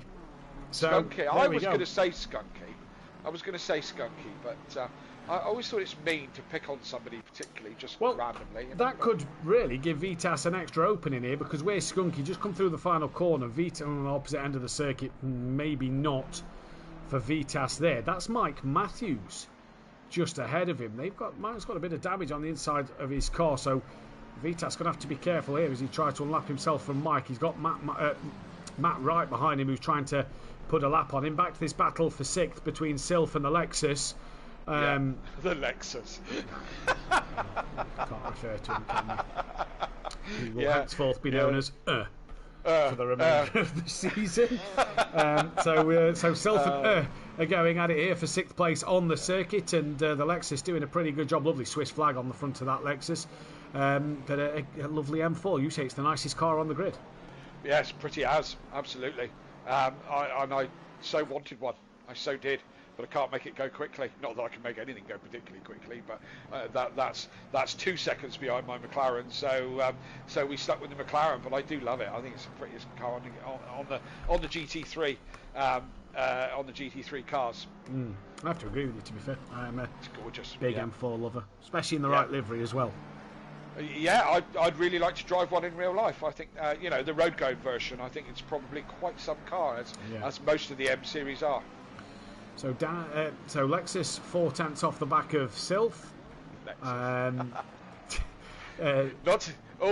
a bit of a moment. Under braking. Lexus isn't very good on the brakes, but Lexus 4 tenths off the back of Sylph. So Lexus seems to have a decent opening sector. Then that middle sector, these 2 hairpins is where the Lexus is struggling under braking. That allows Sylph to just open that gap back up. We've seen this happen these last couple of laps. Dan closes up a couple of tenths, and Sylph just extends a bit more. Absolutely. Yeah, absolutely. I was trying to understand. No, Dr. Dabbing Llamas, he didn't do dirty. We just got told that we said Dan too much, so we're going to refer to Dan as or Lexus from here on in. He was giving us. Sorry, go on. He's been giving us one of the best performances of the night, but hey ho, So I'm going to put this one to you.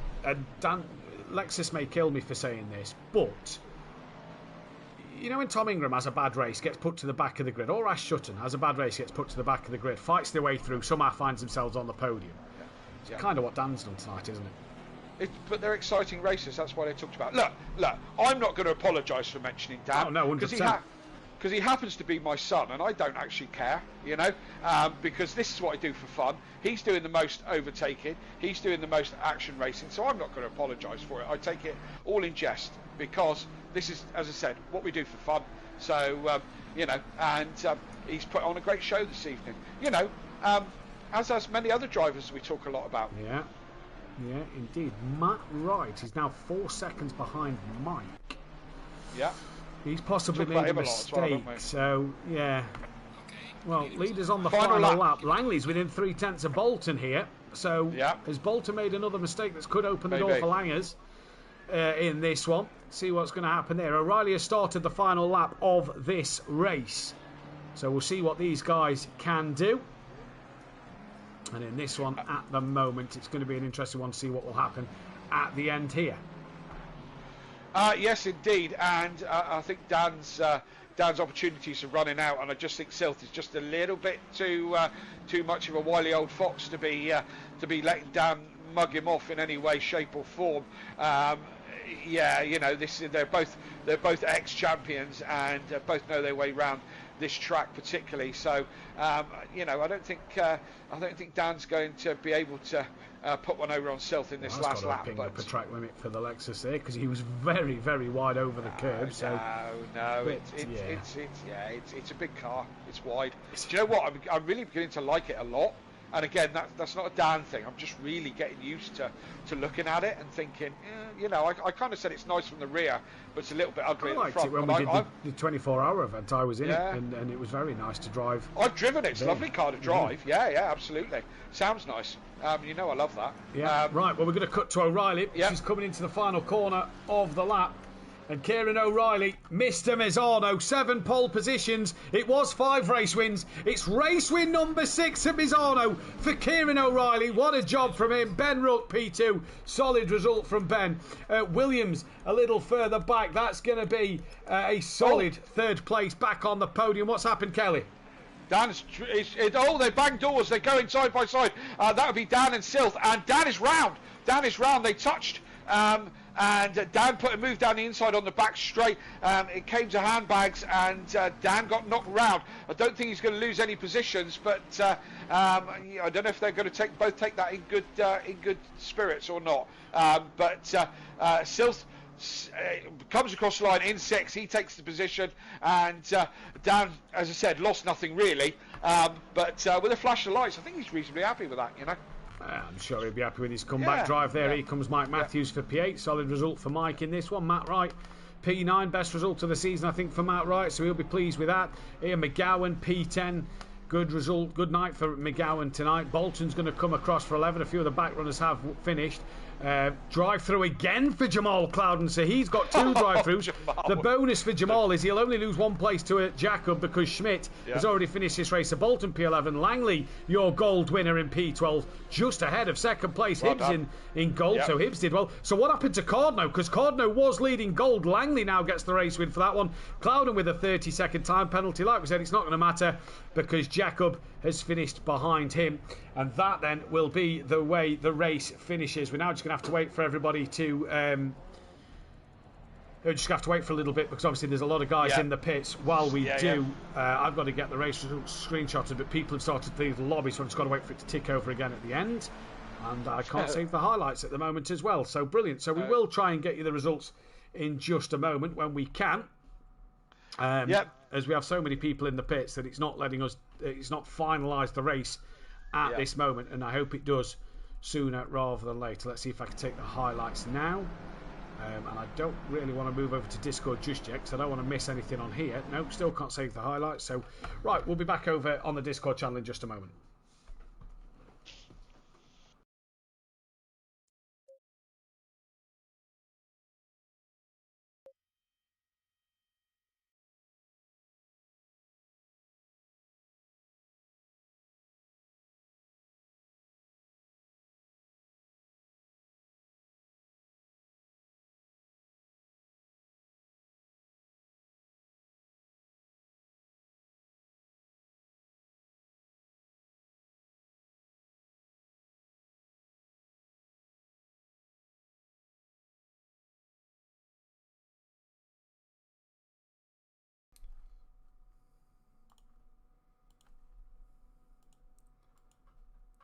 Okay, we are live in the Discord channel. Kelly, can you hear us?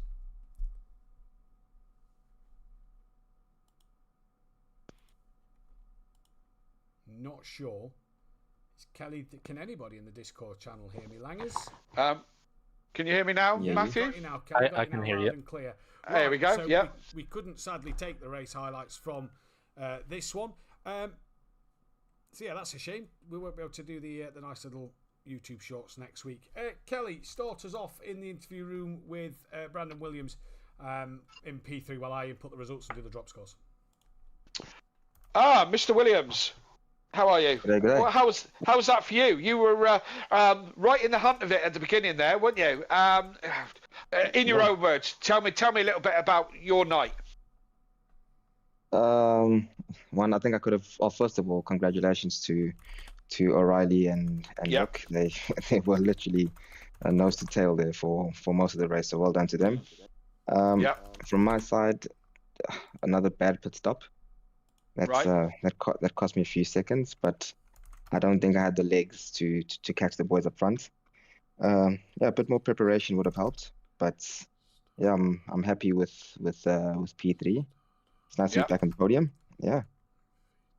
Absolutely, and going well in that BMW. And as I said at the beginning of the race there, the second race, you were right in the hunt with the top four. And it's difficult when you're that close to find opportunities, isn't it? Yeah, I think especially with the tire wear, I think I had a bit more pace and Sylph, but not enough to pass gently or safely. So that Sure. wasn't really interesting. Especially the second stint, I was catching quite quickly. Yeah, the Ford has been nerfed a bit with the bit of the Yeah, it straight line has. speed. Yeah. But Did you? unfortunately, yeah. Yeah. Did you take tyres? Oh yes, had to take tires. Had to take tyres. Misano not taking tires is literally suicide. So yeah, I had to go and do that. A brilliant way to put it.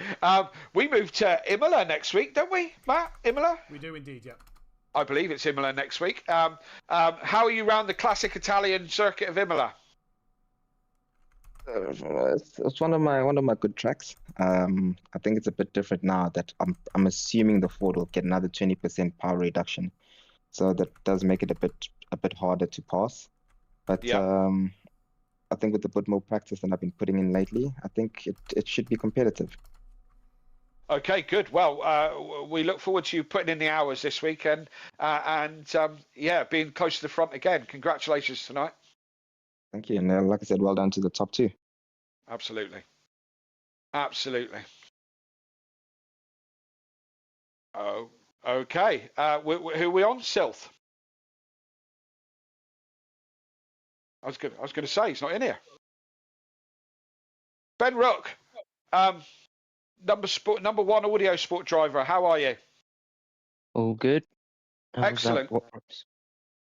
What can you tell me every single sponsor on the back of Kieran O'Reilly's car? Probably, yeah. Just forgot them all now. Forgot them all now. Yeah.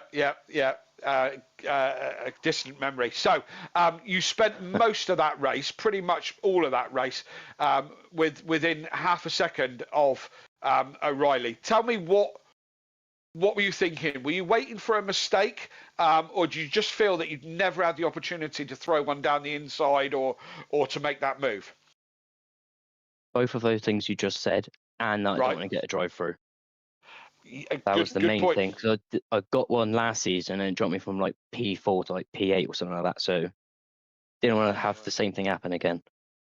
So, in your head, are you thinking long game here in championship more than out and out race wins? Because I mean, second place is a good solid result, and especially with the way this season is and so many drivers, so many ways you can fall back down the field, and you've had your bad luck already at the beginning of the season. Is your head already starting to think of the long game? Absolutely. Absolutely, that's what we love to hear. Has to be, because if I do something stupid now, I don't think I'll be able to make it up in the later time. And I think you're quite right. I think that is the competitiveness of this season. I think you're exactly right. I think these things can really hinder you. I mean, was there any point throughout that you thought, I know where Kieran's weak, I'm going to have a go at all? No, he drove that car brilliantly all night, and I Yeah. just couldn't quite get there to send it down the inside. What about the pit stops? Again, you came out, I mean, literally almost exactly where you went in from behind Kieran O'Reilly, didn't you? Were you hoping for a to get him in the pit stops? Yeah, I tried it. I think what ruined it for me was turn 1 and turn 2 had a little bit of a wobble. Yeah. So it is what it is. Absolutely. And Imola next week. Love it or hate it. What do you feel about Imola? Hate it. Do you really? Okay. Right. So, with hating it in mind, do you think you still go quickly? Hopefully. Absolutely. So, I mean, are you on half term this week? This week, yeah. This week. So, going to get your head down and get some serious practice in for the rest of the week, or what's left of it? Don't know. Probably. Brilliant. Okay, look, you had a great night tonight, and congratulations on the second place. I certainly think you gave Kieran a headache for an hour or so, so congratulations tonight. Thanks. Yeah, great job from O'Reilly and Williams. Ben's out and Kelly's got trick-or-treating to do tomorrow night, no doubt. Oh, yeah, of course he has. Yeah. He's got to do trick-or-treating. We've got Patrick Leger in the box now. Patrick, P2 in the first race. It was a good strategy to pull off in the pitch. You got the overcut on, I can't remember, it was on McGowan at the time to put you in the lead. Hoopert just jumped you, though, but a second place was fantastic from you in that first race.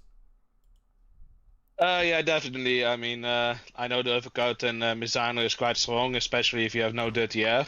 I knew if I was pulling my laps together, I was able to overcut, and that was definitely the case. I think I made up like a total of 3 seconds on him, and then of course gained a 1.5 second lead on him. But then that damn Hoopert guy, he was like more than 2 seconds behind me and still pulled off an overcut on me. Like, that man is from another planet in that Lamborghini. Like, I don't know what he is doing or what he's eating, but props to him to win that race, even though I thought I had it in the bag. And it was a bit of a crazy race, wasn't it? Because you had a few dramas. You managed to stay out of them, but running at the front of the grid. If we go back to Alton Park 2 weeks ago, you've kind of looked like you're starting to get back to the form you was in last season. Alton Park was kind of the bad race you've got out of the way early, and now you look like you're getting back to your last season form. Yeah, I mean, with Alton Park, to be fair, I feel like there's a track compared to all the other tracks on the ACC where I feel like I'm like half a second slower compared to all the other tracks. So, like, Alton Park is definitely like mine. What is like the saying in English? I don't know, but like it's definitely my worst track. So I'm happy it is just the first round. Yeah. Yeah, I feel like my form wasn't like never away. I feel like it's just there always. But like I think it was just like bad luck. Of course, like last week I basically gained 21 positions due to my qualification ban. And yeah, this week, yeah, race 1, happy. Race 2, yeah. What could have been? Yeah, exactly. We go to Imola next time out. Evening race for that one. What can you do there? Another evening race? Damn, you guys like night races. Not me. I feel like I'm pretty neutral around Imola. It's like not my best track, but definitely not my worst track. Of course, I raced there recently for SimPlay in XCL, so I know the track pretty well. Yeah. So I definitely go there with confidence. It just depends how good the other drivers are on that track as well, and hopefully I can have a better race too than this week.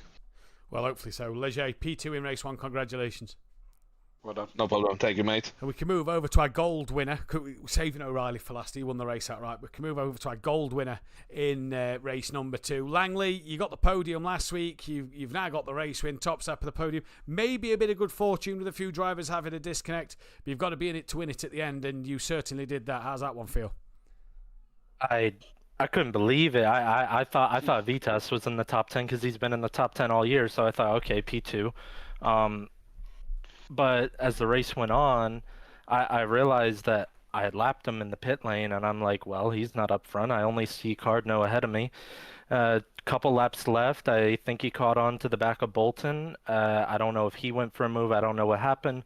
I saw him off track, and I'm like, well, I'm P1 now. Guys, shut up. I got to lock in. And yeah, 6 positions higher than last week as well. P12 on track, first class win. I was over the moon when I crossed the line. The sprint races just aren't for me, but I just try to keep my nose clean throughout this hour-long race. And me and Righty were next to each other on track for quite a long time. I think I helped him with the undercut, fighting Bolton. So he got to undercut Bolton through that. And I almost cost myself the race win because I accidentally repaired my damage, and it was about 6 seconds of damage that I got at the race start from being rear-ended. So I thought I might have cost myself the win, but in the end, it was just enough. I caught up to the back of Bolton. He was a bit slower than the pace I was going, but I wasn't trying to overtake him because I knew I was P1 in class. It would have been more points, but it's not really worth it at this point in the championship. And yeah, building those results, Oulton Park was just, I mean, getting my feet wet. Was surprised to get the podium last week. Very happy about that. And then I've told you, Matt, that I love Misano. I wish I could have raced here last year. I feel really good around here, very good pace.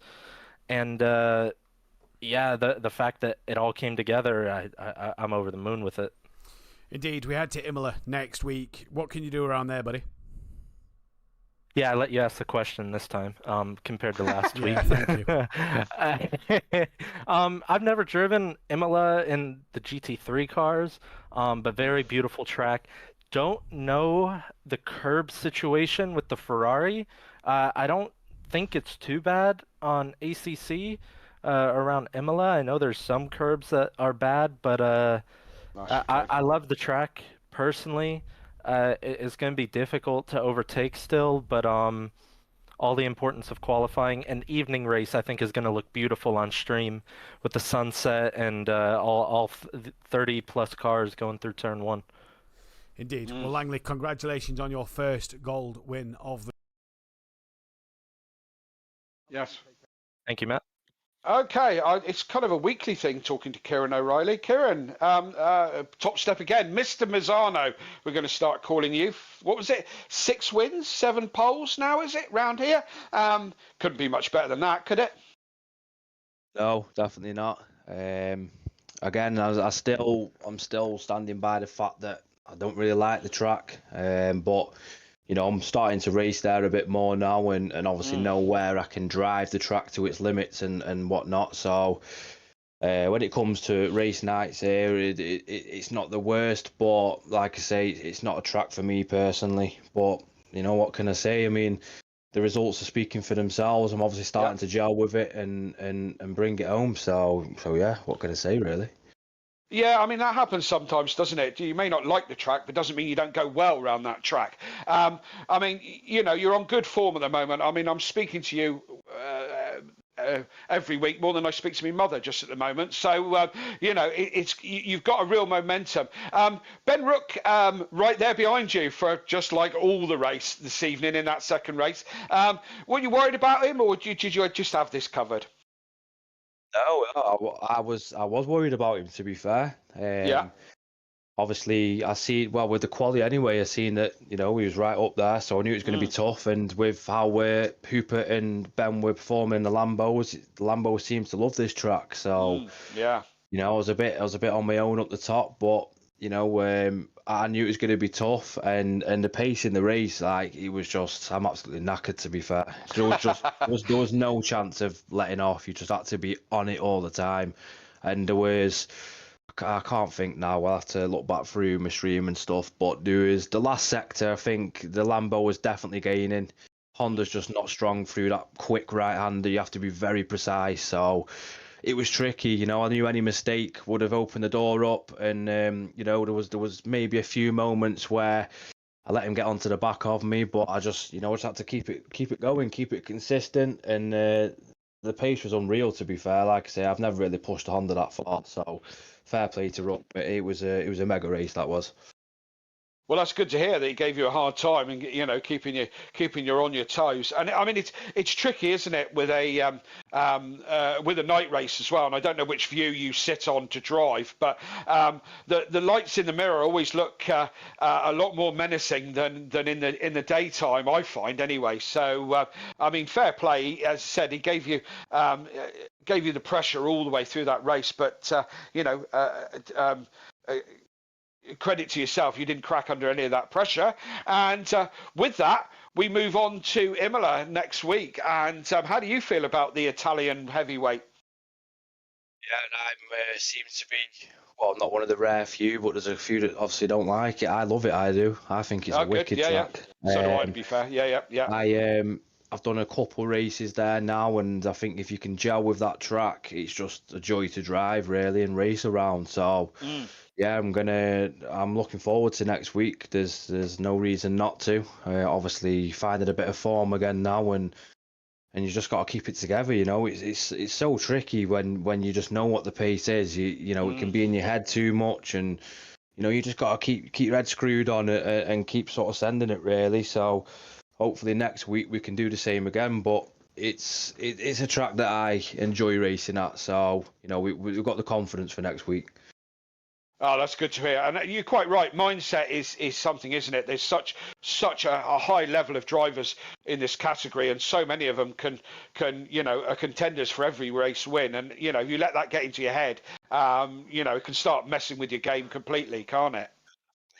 Definitely. It's like I say, it's a mental game more than anything. You know, obviously you can say you've got to have the skill to be able to drive, but you've also got to be able to keep in that headspace and not make silly mistakes, because you make a silly mistake when the pace is this close, you're probably going to go down to about 10th. So it's not nice. Right. You don't want that to happen. And, you know, when you're pushing that hard as well, I think Ben did mention, you know, with the track limits round there, it was, you want to push, but if that pops up, race over, you know, it's so demoralising. So there's a lot of stuff that goes on when you're racing, you know, your mindset comes into play and you've got to keep your head screwed on. But like I say, I'm managing to do that at the minute. I'm managing to just sort of knuckle in, keep my head together, and you know we're bringing these points in now. We've got rid of Alton Park. I'd like no one to ever mention that round ever again, really. So right, yeah, that was just one of them. That was we've got past that, and I knew that.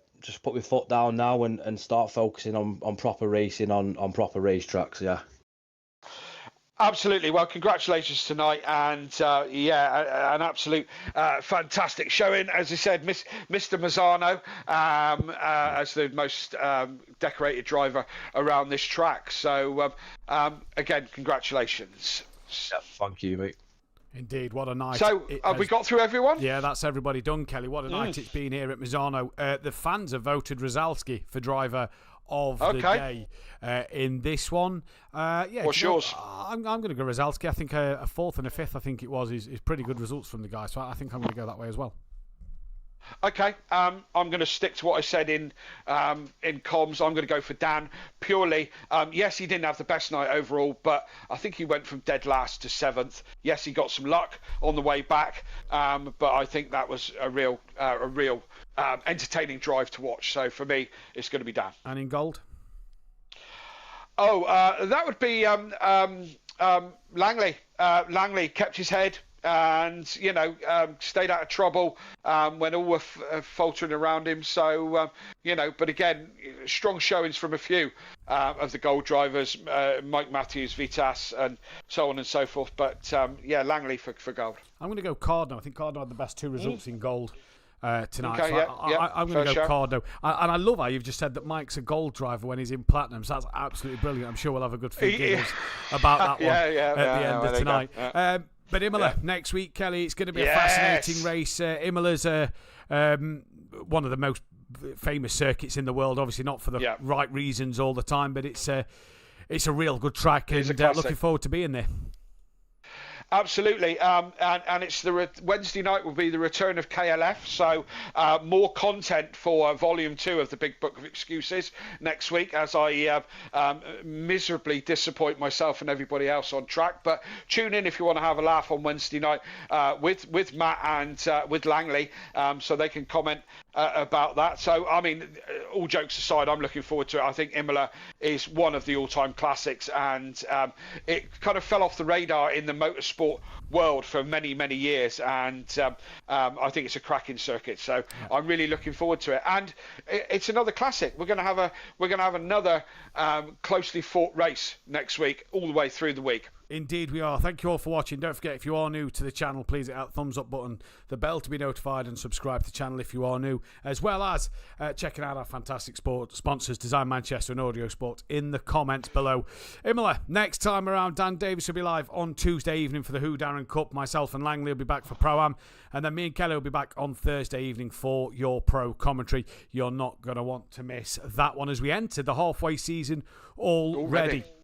Obviously, with the shorter 10-week calendar season this time around. But what a night it's been, and what a week it's been here at Misano.